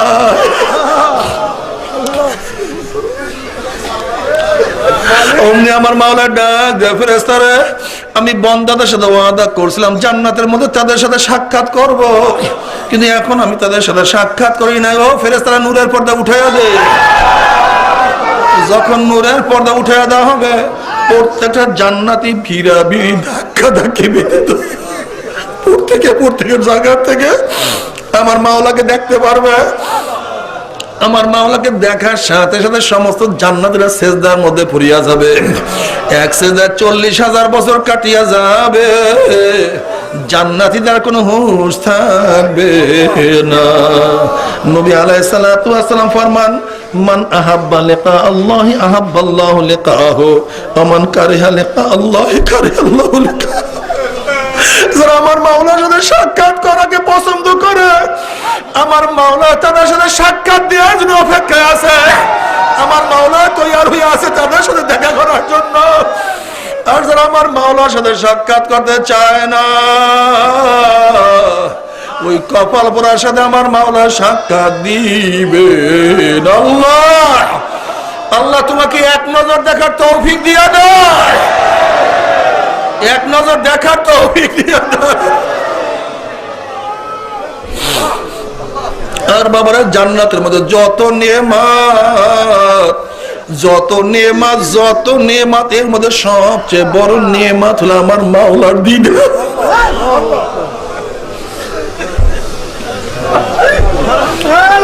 আল্লাহ, কিন্তু আমার বেনমাজি বাবারাও, আমার পর্দার মা বোনেরা, তোমার সাথে আমার কোন ঝগড়া নাই। তুমি তোমার কবরে রওনা করছো, আমি আমার কবরে রওনা করছি।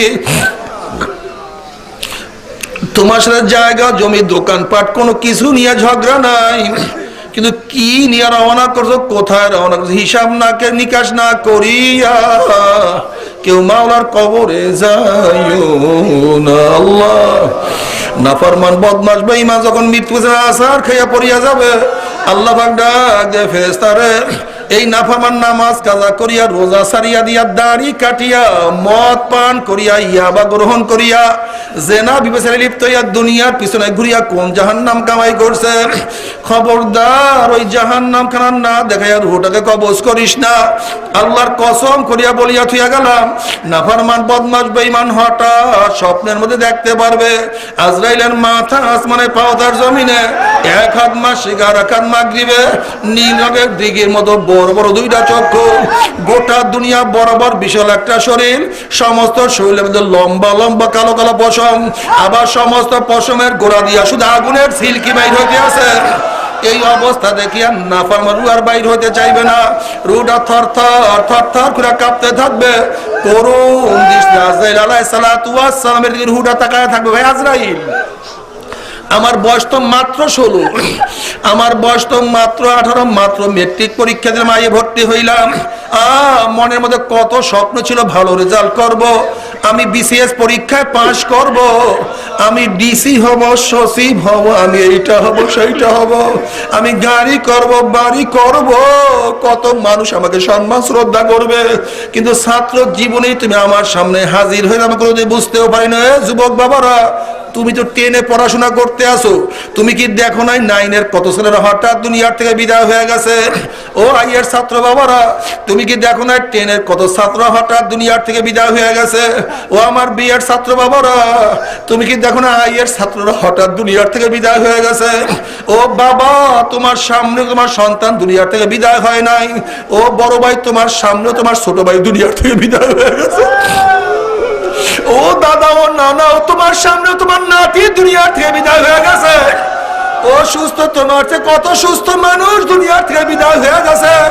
ভাই আর তুমি একটু একটু সময় দাও, একটু সময় দাও, তওবা করার সময় দিয়া দাও। আমি নামাজ আর কাজা করব না, রোজা আর ছাড়ব না, আমাকে ঈমান আনার সুযোগ দিয়া দাও, তওবা করার সুযোগ দিয়া দাও। আজরাইল আলাইহিস সালাতু ওয়াস সালাম বড় খবিস। আমার মাওলা কি কালামে পাকের মধ্যে আগেই বলেন নাই, ওয়ালা ইউআখিরাল্লাহু নাফসান ইযা জাআ আজালুহা। আমি কাউর বাড়ির দরজায় একবার নক করলে গোটা দুনিয়ার মানুষ আমাকে সরাইতে পারে না। আমি কাউর সামনে হাজির হলে গোটা দুনিয়ার মানুষ আমাকে ভাগাইতে পারে না। আমি আমেরিকার, রাশিয়া, বুলেট কামান কিছুই ভয় করি না, আর তোকে সুযোগ দেওয়া হবে না। আজরাইল আলাইহিস সালাতু ওয়াস সালাম গোশায় রুহুটার পরে এমন জোরে থাবা মারবে, থাবার সরে কলিজার রং বলি সিরিয়া সিরিয়া নিয়ে যাইবে। এই দুনিয়াতে তোমাকে আমাকে আর কেউ রাখতে পারে না। দুনিয়ার খেলা শেষ হয়ে গেল। গাড়ি গাড়ির জায়গা ঠিকই আছে, বাড়ি বাড়ির জায়গায় অবস্থান করতে আছে, জায়গা জমির কোনো অভাব নাই, ব্যাংকের মধ্যে প্রচুর টাকা মজুদ আছে। কিন্তু যেরকম বিদেশে মাল পাঠাবার জন্য মালকে প্যাকেট করা হয়, ঠিক তদ্রুপ তোমাকে আমাকে দুনিয়ার থেকে কবরের দিকে পাঠাবার জন্য 3টা কাপড় দিয়ে প্যাকেট করা শুরু হয়ে গেছে। আল্লাহ তুমি মাফ করিয়া দাও বাবারে। কোন মোল্লা মৌলবি কেরসা কাহিনী না। নবী আলাইহিস সালাতু ওয়াস সালাম ফরমান, যখন নাফরমান বদমাশ বেঈমানকে কবরের দিকে নিয়ে রওনা করবে, তখন নাফরমান বদমাশ বেঈমান স্বপ্নের মধ্যে চিল্লাইবার বলবো, ও আমার ছেলে, ও আমার বাবা, ও আমার ভাই, ও আমার বন্ধু, তোরা আমাকে কোথায় নিয়ে যাও? এ আমার বন্ধু, তোদের সাথে কত আড্ডা মারছি, কতই না গল্প গুজব করছি, কতই না খেলাধুলা করছি। এ আমার ছেলে, তোদের জন্য বিদেশে থাকিয়া জীবনটাকে ধ্বংস করিয়া ফেলাইছি। আমার নিজের মুখে খানা না দিয়া তোদের মুখে খানাটা তুলিয়া দিছি। তোদেরকে ভালো রাখার জন্য রোদ্রের মধ্যে কাজ করিয়া পিঠটাকে কালো বানাইয়া ফেলাইছি। কষ্টকে কষ্ট মনে করি নাই, জীবনকে জীবন মনে করি নাই। এ আমার ছেলে, আজকে কি তোর বাবার মায়াও নাই, দয়াও নাই, কষ্টও নাই? এ আমার ছেলে, তোর হাতেও ধরছি, পায়েও ধরছি, তোর বাবাকে কবরের দিকে নিয়ে যাইস না। এ আমার ছেলে, তুই কি দেখো না কবরের মধ্যে 99টা সাভা।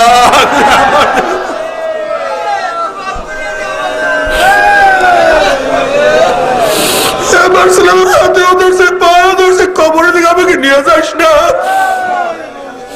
নবী আলাইহিস সালাতু ওয়াস সালাম ফরমান, নাফরমানের চিল্লা চিল্লি দুনিয়ার কোন মানুষ যে শুনতে পাইতো, ওই নাফরমানকে ফালাইয়া দিয়া সবাই জঙ্গলের দিকে চলিয়া যাইতো। নাফরমানকে কেউ কাপন দাপন করতে পারতো না। বাবারে 2 দিন আগে হোক 2 দিন পরে হোক, প্যাকেট কিন্তু একদিন হইতেই হবে। ইমানের সাথে গ্রহণ করিও। এই জন্য সমস্ত নামাজের পরে দোয়া করে, রব্বানা লা তুযিগ কুলুবানা বা'দা ইয হাদাইতানা ওয়া হাব লানা মিন লাদুনকা রাহমা ইন্নাকা আনতাল ওয়াহ্হাব। বাবার আযাবুল কবর হকুন, কবর আযাব সত্য, কোনো সন্দেহ নাই। এমন কোন হাদিসের কিতাব নাই যে এই হাদিসের কিতাবে কবর আযাবের বয়ান নাই রে বাবা। তুমি কি বুখারী শরীফের riwayat দেখো নাই? নবী আলাইহিস সালাতু ওয়াস সালাম 2টা কবরের নিকট থেকে যাইতেছিলেন। অমনি আমার নবী বললেন 2 কবরের মধ্যে আযাব হইতে আছে। একজনে প্রসাব থেকে নিজেকে হেফাজত করতো, আর একজনে সুগুল খুরি খুরিয়ে বেড়াইতো। বাবা আল্লাহ তুমি আমাদের সবাইকে মাফ করিয়া দাও। বাবার এই কবরের মধ্যে হাজার হাজার বছর থাকতে হবে। এরপর আল্লাহ পাক কিয়ামতের ময়দান কায়েম করবে। বাবার দুনিয়ার চিন্তা করতে করতে কার বয়স তো 30 হয়ে গেল। দুনিয়ার চিন্তা করতে করতে কেউ 40 অতিক্রম করিয়া ফেলাইছি। দুনিয়ার চিন্তা করতে করতে কেউ দাড়ি চুলগুলি পাকাইয়া সাদা বানাইয়া ফেলাইছি। কিয়ামতের চিন্তা করার সুযোগ পাও না রে বাবা। আমার অনুরোধ থাকবে কয়েকটা মিনিটের জন্য দুনিয়ার চিন্তা দূর করিয়া একটু কিয়ামতের চিন্তা করিয়া দেখো। আজকে দুনিয়ার থেকে সূর্য 9 কোটি 30 লক্ষ মাইল দূরে।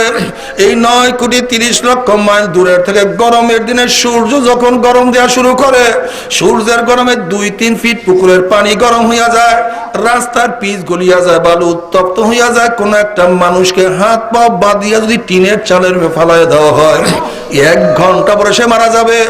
9 কোটি 30 লক্ষ মাইল দূরে সূর্যের গরমে ছায়া ঘেরা দুনিয়া, ঠান্ডা দুনিয়ার পানি যদি গরম হইয়া যাইতে পারে, রাস্তার পিচ গলিয়া যাইতে পারে, মানুষ মারা যাইতে পারে, কিয়ামতের ময়দানে আল্লাহ পাক রব্বুল আলামিন এত উঁচা সূর্যটাকে 1 হাত বা 100 হাত মাথার উপর করে ফেলাইয়া দিয়া আল্লাহ পাক ডাক দিয়া বলেন, সূর্য তোর মধ্যে যত গরম আছে সমস্ত গরম ছাড়িয়া দেন। না ফরমানে বুঝে ভাই মাওলা কাবন। সূর্য মাওলার হুকুম পেয়ে এমন ভাবে গরম দেওয়া শুরু করবে, সূর্যের গরমে মাথার টালটা টাস টাস করে ফাটিয়া যাবে। মগজ মাথার মধ্যে উতলাইতে থাকবে, নাক এবং মুখ দিয়া মগজ গলিয়া গলিয়া পড়তে থাকবে। মানুষ দাঁড়াইতে পারবে না, মানুষ শুধু লাফাইতে থাকবে। বাবারে দুনিয়াতে কয়দিন বাঁচবো? 30, 40, 50, 60, 70, 80 বছর। আর কোন মোল্লা মৌলবীর কেসা কাহিনী না, কোন পীর বুজুর্গর কোন বাণী না। আল্লাহ পাক কালামে পাকের মধ্যে ফরমান, ওই কিয়ামতের ময়দানে সূর্যের গরমের নিচে শুধু দাঁড়ায় থাকতে হবে 50 আলফা সানা, 50,000 বছর। আরো সে নিচে জায়গা করিয়া দিও।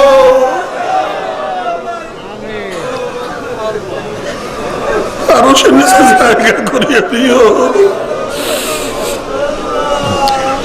মুসলিম শরীফের হাদিসের মধ্যে আছে, এক একটা জাহান্নামের গলার মধ্যে 70,000 শিকল লাগানো হবে।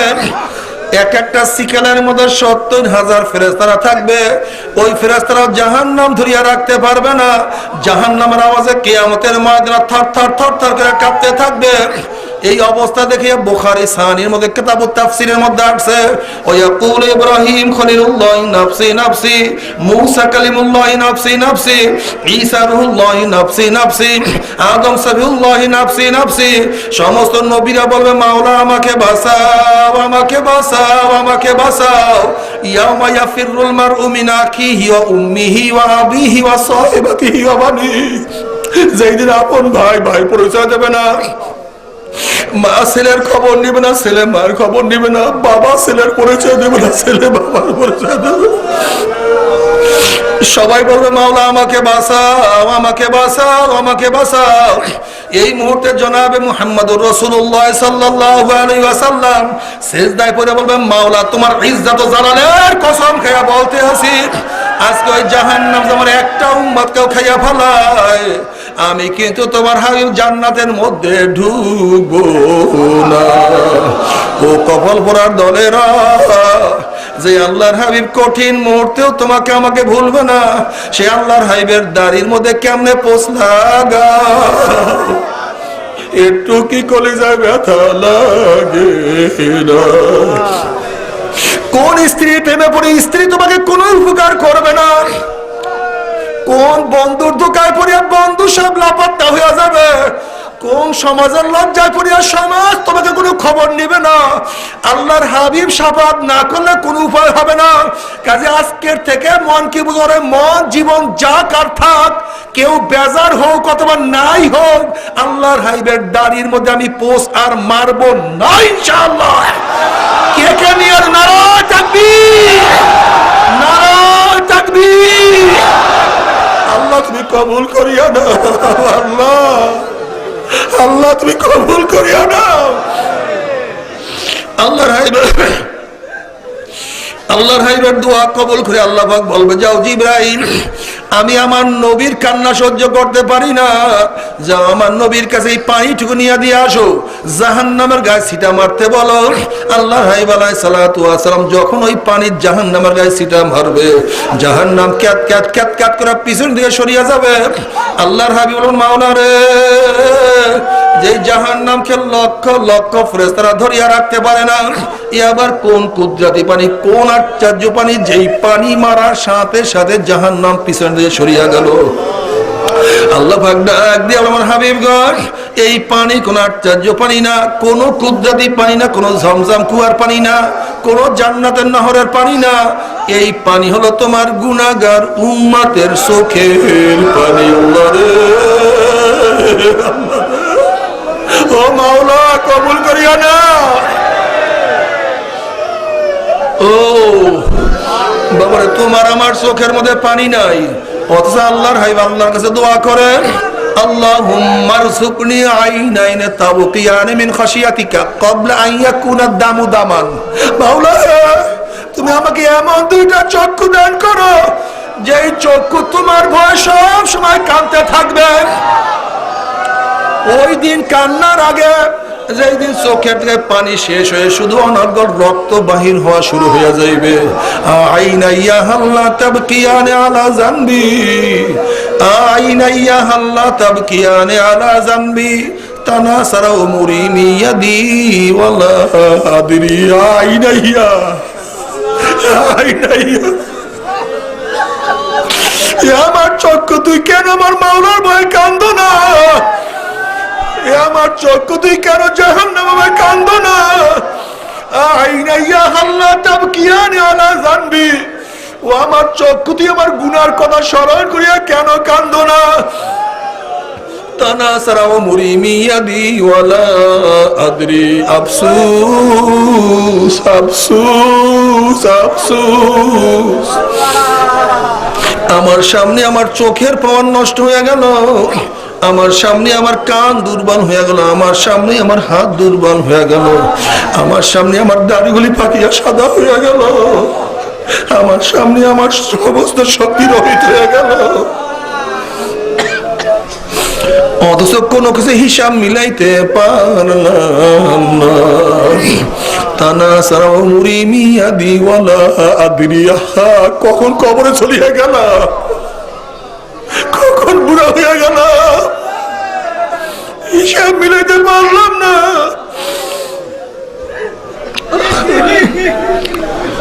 বাবা, তুমি কি জানো চোখের পানির কত দাম রে বাবা?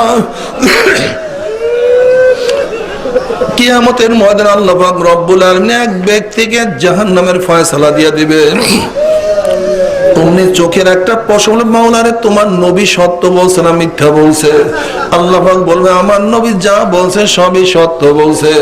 তখন চোখের পশম, মাওলারে তোমার নবী দুনিয়ার মধ্যে ঘোষণা দিয়েছে, মান বাকা মিন খাশিয়াতিল্লাহি হারামাল্লাহু তিলকাল আইনা।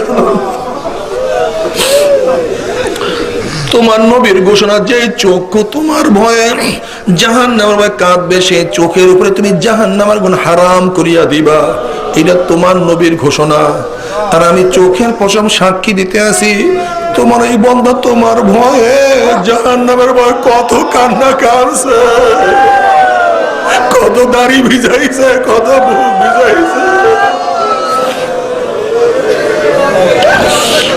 অথচ তোমার নবী বলছেন যে ব্যক্তি মশা মাছির পাকনার পরিমাণে একটু চোখের থেকে পানি বের করতে পারবে তার উপরে তুমি জাহান্নামের হারাম করিয়া দিবা, তাহলে তাকে কিভাবে তুমি জাহান্নামের ফয়সালা দাও? উনি আমার মাওলা ডাক দেবে, জিব্রাইল জলদি, ও জিব্রাইল জলদি জলদি আয়, কিয়ামতের সমস্ত মানুষকে জানাইয়া দে, এলান করিয়া দে, অমুকের ছেলে অমুককে আল্লাহ পাক রব্বুল আলামিন শুধুমাত্র চোখের একটা পশমের সাক্ষীর কারণে আল্লাহ মাফ করিয়া দিয়েছে। আল্লাহ তুমি এত মেহেরবান, তুমি এত দয়াবান, তুমি তোমার বন্দাকে মাফ করার জন্য শুধু বাহানা খোঁজ করো। আল্লাহ সেই বাহানার মধ্যে আমাদেরকেও ফালাইয়া দিও, সেই বাহানার মধ্যে আমাদেরকেও ফালাইয়া দিও। আল্লাহ রে, বাহানার মধ্যে ফালাইয়া দিও।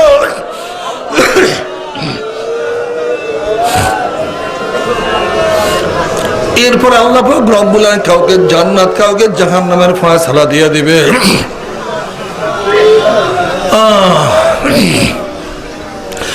জাহান্নামের জ্বলতে জ্বলতে কলিজা শুকায় যাবে, জিহ্বা শুকায় যাবে।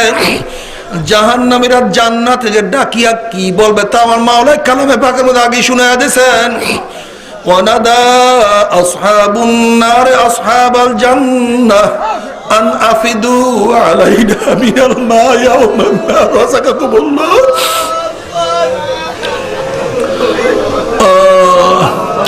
জাহান্নামীরা জান্নাতের ডাক দিয়া বলবো, আব্দুল্লাহ, ও আব্দুল্লাহ, তুই না আমার গেটের দারোয়ান ছিলি, আব্দুল্লাহ তুই নামাজ পড়ছ, আমি নামাজ পড়তাম না, তোকে কতই না টিটকারি করছে।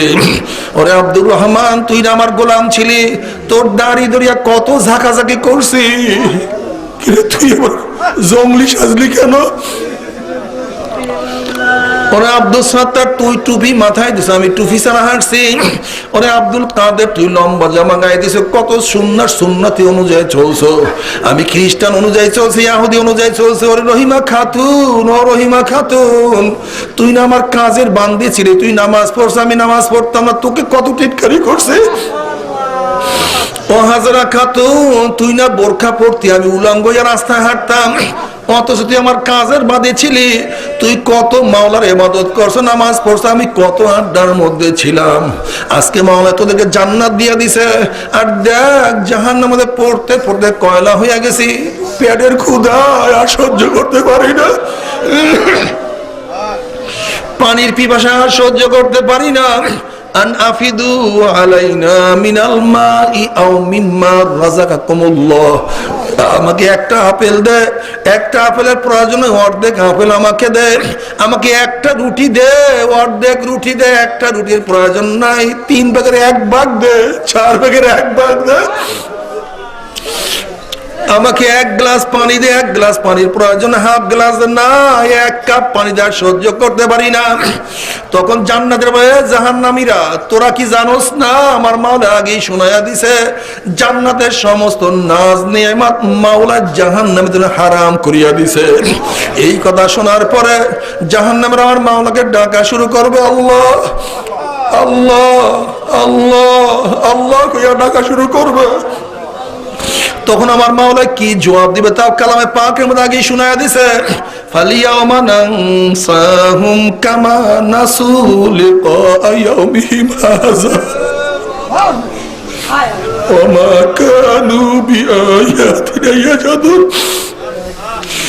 এ নাফরমান, দুনিয়ার মধ্যে তোর স্ত্রী বলছে স্বামী আমার জন্য শাড়ি নিয়ে আসবা, তোর কাছে টাকা না থাকলেও হাওলাত করিও তোর স্ত্রীর কথা তুই মানছো। তোর বাচ্চা বলছে বাবা আমার জন্য লজেন্স নিয়ে আসবেন, মজা নিয়ে আসবেন, তোর কাছে টাকা না থাকলেও হাওলাত করিয়া তোর বাচ্চার আবদার মানছ। তোর বন্ধু বলছে বন্ধু আমার বাড়ি বেড়াইতে আসবা, কাঁদা বর্ষা উপেক্ষা করিয়া তোর বন্ধুর কথা তুই শুনছ, তোর নেতার কথা শুনছ। আমি মাওলা কি অন্যায় করছিলাম, আমি ফজরের সময় ডাক দিছি তুই ফজরে হাজিরা দিতে পারো নাই, আবার জোহরের ডাক দিছি তুই ব্যবসা বাণিজ্যের মধ্যে ব্যস্ত ছিলে, আমাকে সেজদা দিতে পারো নাই, আবার আসরের ডাক দিছে হাইয়া আলাস সালাহ, তুই তো খেলার মধ্যে মত তো আমি মাওলার সামনে দাঁড়াইতে পারো নাই, মাগরিবের নামাজে রুকু করতে পারো নাই, এশার আগে ঘুমায়া গেছো, রোজার হুকুম পালন করো নাই, দাড়ির হুকুম পালন করো নাই, হালাল হারাম তুমি করিয়া খাও নাই। আমি মাওলা কি অন্যায় করছিলাম? অথচ তোর বাবাকে আব্বা কইয়া ডাক দিছে, তোর আব্বাই খুশি হয়ে গেছে, তোর মাকে মা কইয়া ডাক দিছে, তোর মাই খুশি হয়ে গেছে, তোর আপাকে আপা কইয়া ডাক দিছে, আপা জলদি আসিয়া দৌড়ে তোকে কোলে টানিয়ে নিছে, তোর বসকে বস কইয়া ডাক দিছে, তোর বস খুশি হয়ে গেছে। আমি মাওলা কি অন্যায় করছিলাম? আমি মাওলাকে একবার আল্লাহ কইয়া ডাক দিতে পারো নাই? فَالْيَوْمَ نَنْسَاهُمْ كَمَا نَسُوا لِقَاءَ يَوْمِهِمْ هَذَا। যেরকম দুনিয়াতে বসে আমি মাওলাকে ভুলিয়া গেছিলি, আজকে আমি মাওলা তোদেরকে ভুলিয়া গেলাম। এখন হাজার হাজার বছর পর আমাকে ডাকবি, আমি আর কোনদিন তোদের ডাকে সাড়া দিব না। নবী আলাইহিস সালাতু ওয়াস সালাম ফরমান, এই কথা শোনার পরে জাহান্নামীরা গাধার মতো চিল্লাইতে থাকবে। তাদের চিল্লিতে অন্য জাহান্নামীরা ভয় পেয়ে যাইবে। বাবারে, ওই জাহান্নামের এক সেকেন্ড আযাব কেউ আমরা সহ্য করতে পারবো না। আল্লাহ, কেউ যদি বলতো রোজ আমার পাও ধরলে আমি আর গুনার কাজ করবো না, বাবা আল্লাহর কসম করে বলতে যে হাজার হাজার মানুষের সামনে তোমার 100 বার পায়ে ধরতে রাজি আছি রে বাবা, তারপরে গুনার কামের কাছেও যাইও না। বলতে মানে হুজুর গুনার কাজ আমি করবো, জাহান্নামে আমি যাবো, আপনি এত ব্যস্ত কেন? আপনি কেনই বা আমার হাতে পায়ে ধরতে চান? বাবা তুমি বিচার করো, তুমি যদি কোনো পুকুরের পাড় থেকে হাঁটিয়া যাও, আর যদি দেখো পুকুরের পাড়ে কোনো একটা বাচ্চা পানি নিয়ে খেলা করতে আসে, তুমি বাচ্চাকে চেনো অথবা নাই চেনো, তুমি যদি মানুষ হইয়া থাকো বাচ্চাকে পুকুরের পাড়ে রাখিয়া কিন্তু যাইতে পারবা না। যখন তুমি বাচ্চাকে পানি থেকে তুলবা, বাচ্চা তোমাকে লাথি দিবে, কামড় দিবে, গালি দিবে, তখন তুমি বাচ্চাকে বলবো রে বাচ্চা তুমি তো বুঝো না, তুমি পানির খেলার মজা পাইয়া পানির সাথে খেলতে আসো, বাধা দেওয়ার কারণে তুমি আমাকে লাথি দাও, কামড় দাও, গালি দাও। ওরে বাচ্চা পানির সাথে খেলতে খেলতে খেলতে খেলতে হঠাৎ যদি পানির মধ্যে পড়িয়া যাও, আর তো বাবা সহজে পানির থেকে উঠবা না। আমরা কোরআন এবং হাদিসের দৃষ্টিতে দেখতে আছি, কতক আল্লাহ পাকের বান্দা মানে সিনেমায় মজা পাইয়া, দাড়ি কাটায় মজা পাইয়া, বেপরদায় মজা পাইয়া, জেনায় মজা পাইয়া, গাঁজা মদে মজা পাইয়া, নামাজ ছাড়ায় মজা পাইয়া, রোজা কাজায় মজা পাইয়া, এক কথায় গুনার কাজে মজা পাইয়া জাহান্নামের কিনারা বসে খেলা করতে আছে, আনন্দ ফুর্তি নাচানাচির মধ্যে লিপ্ত হয়ে আছে। আল্লাহ না করুক, আল্লাহ না করুক, আল্লাহ না করুক, এই খেলা করা অবস্থায়, নাচানাচি করা অবস্থায় হঠাৎ যদি পিছন থেকে আজরাইল ধাক্কা দিয়া আবার অমনি উল্টে ঘুম করে জাহান্নামের মধ্যে পড়িয়া যাবে রে বাবা, আর তোমরা সহজে জাহান্নাম থেকে উঠবা না।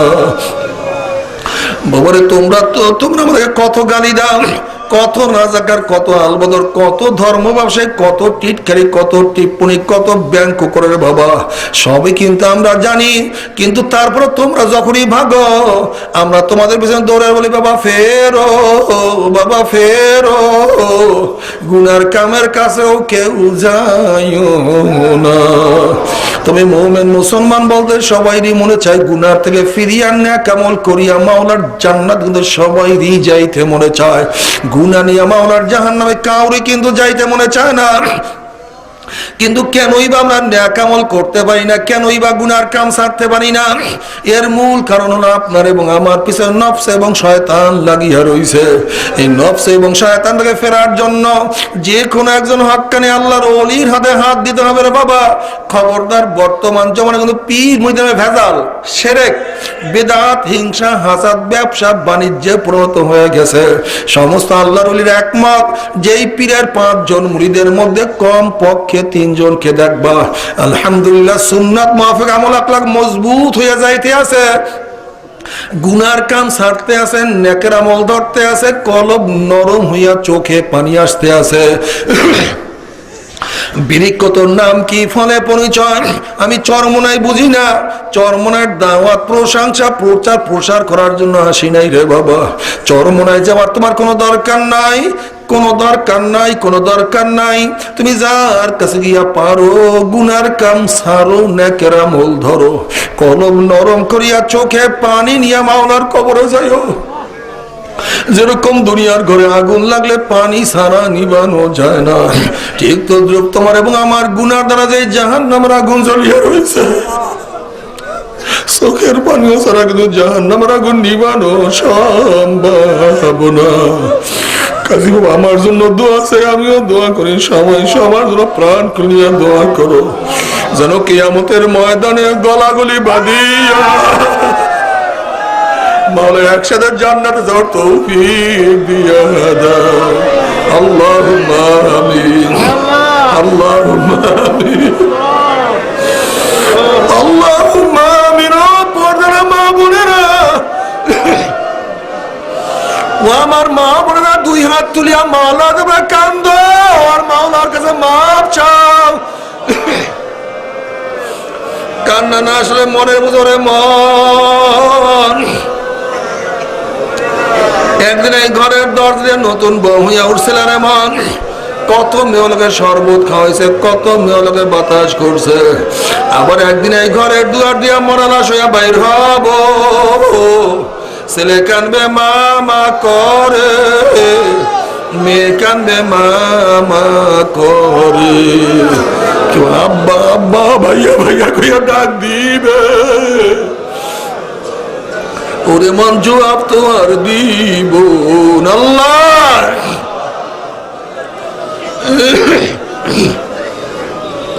আল্লাহ কত আলেম ওলামাদেরকে নিয়ে হাত তুললাম রে মাওলা।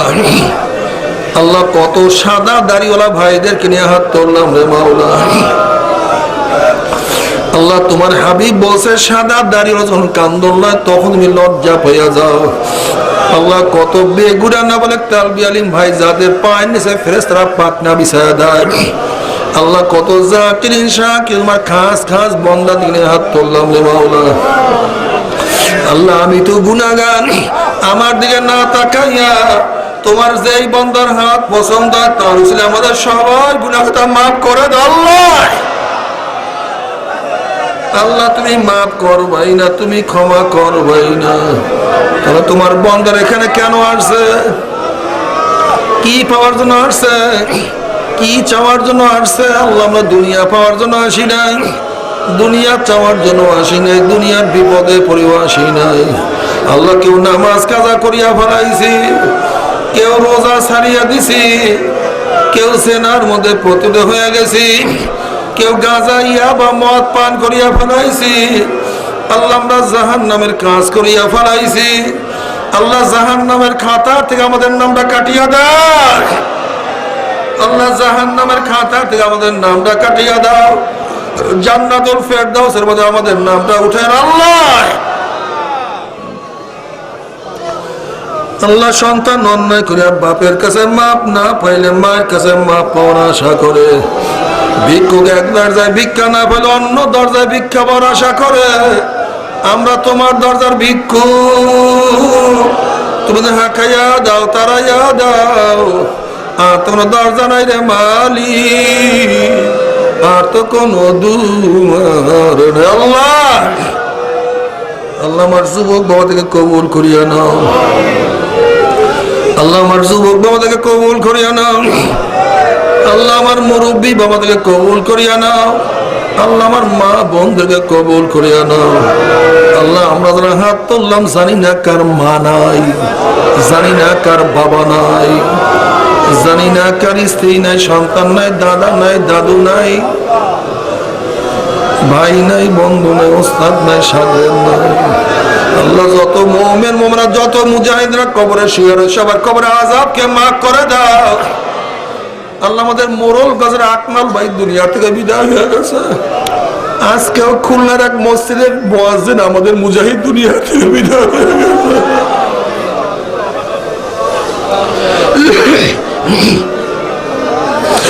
আল্লাহ যত মুমিন মুমিনাত মুজাহিদরা কবরে শুয়ে রয়েছে সবার কবরে আযাবকে মাফ করে দাও। ইয়া আল্লাহ খাস করে আমাদের শায়খ ও মুর্শিদের কবরকে জান্নাতের বাগিচা বানাও। মা দাদা সহ তামাম দুনিয়ার মাশায়েখদের মাকামকে জান্নাতের মধ্যে বুলন্দ করে দাও।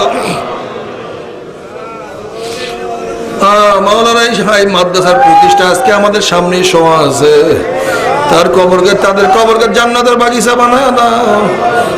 আমাদের আল্লাহ তোমার খাস গোলাম বান্দিকে কবুল করে নাও। রব্বানা হাব লানা মিন আজওয়াজিনা ওয়া যুররিয়াতিনা কুররাতা আইন ওয়াজআলনা লিল মুত্তাকিনা ইমামা। রব্বিরহামহুমা কামা রাব্বায়ানি সগীরা। وصلى الله تعالى على خير خلقه محمد وآله وأصحابه وأزواجه وأتباعه أجمعين وارحمنا معهم برحمتك يا أرحم الراحمين.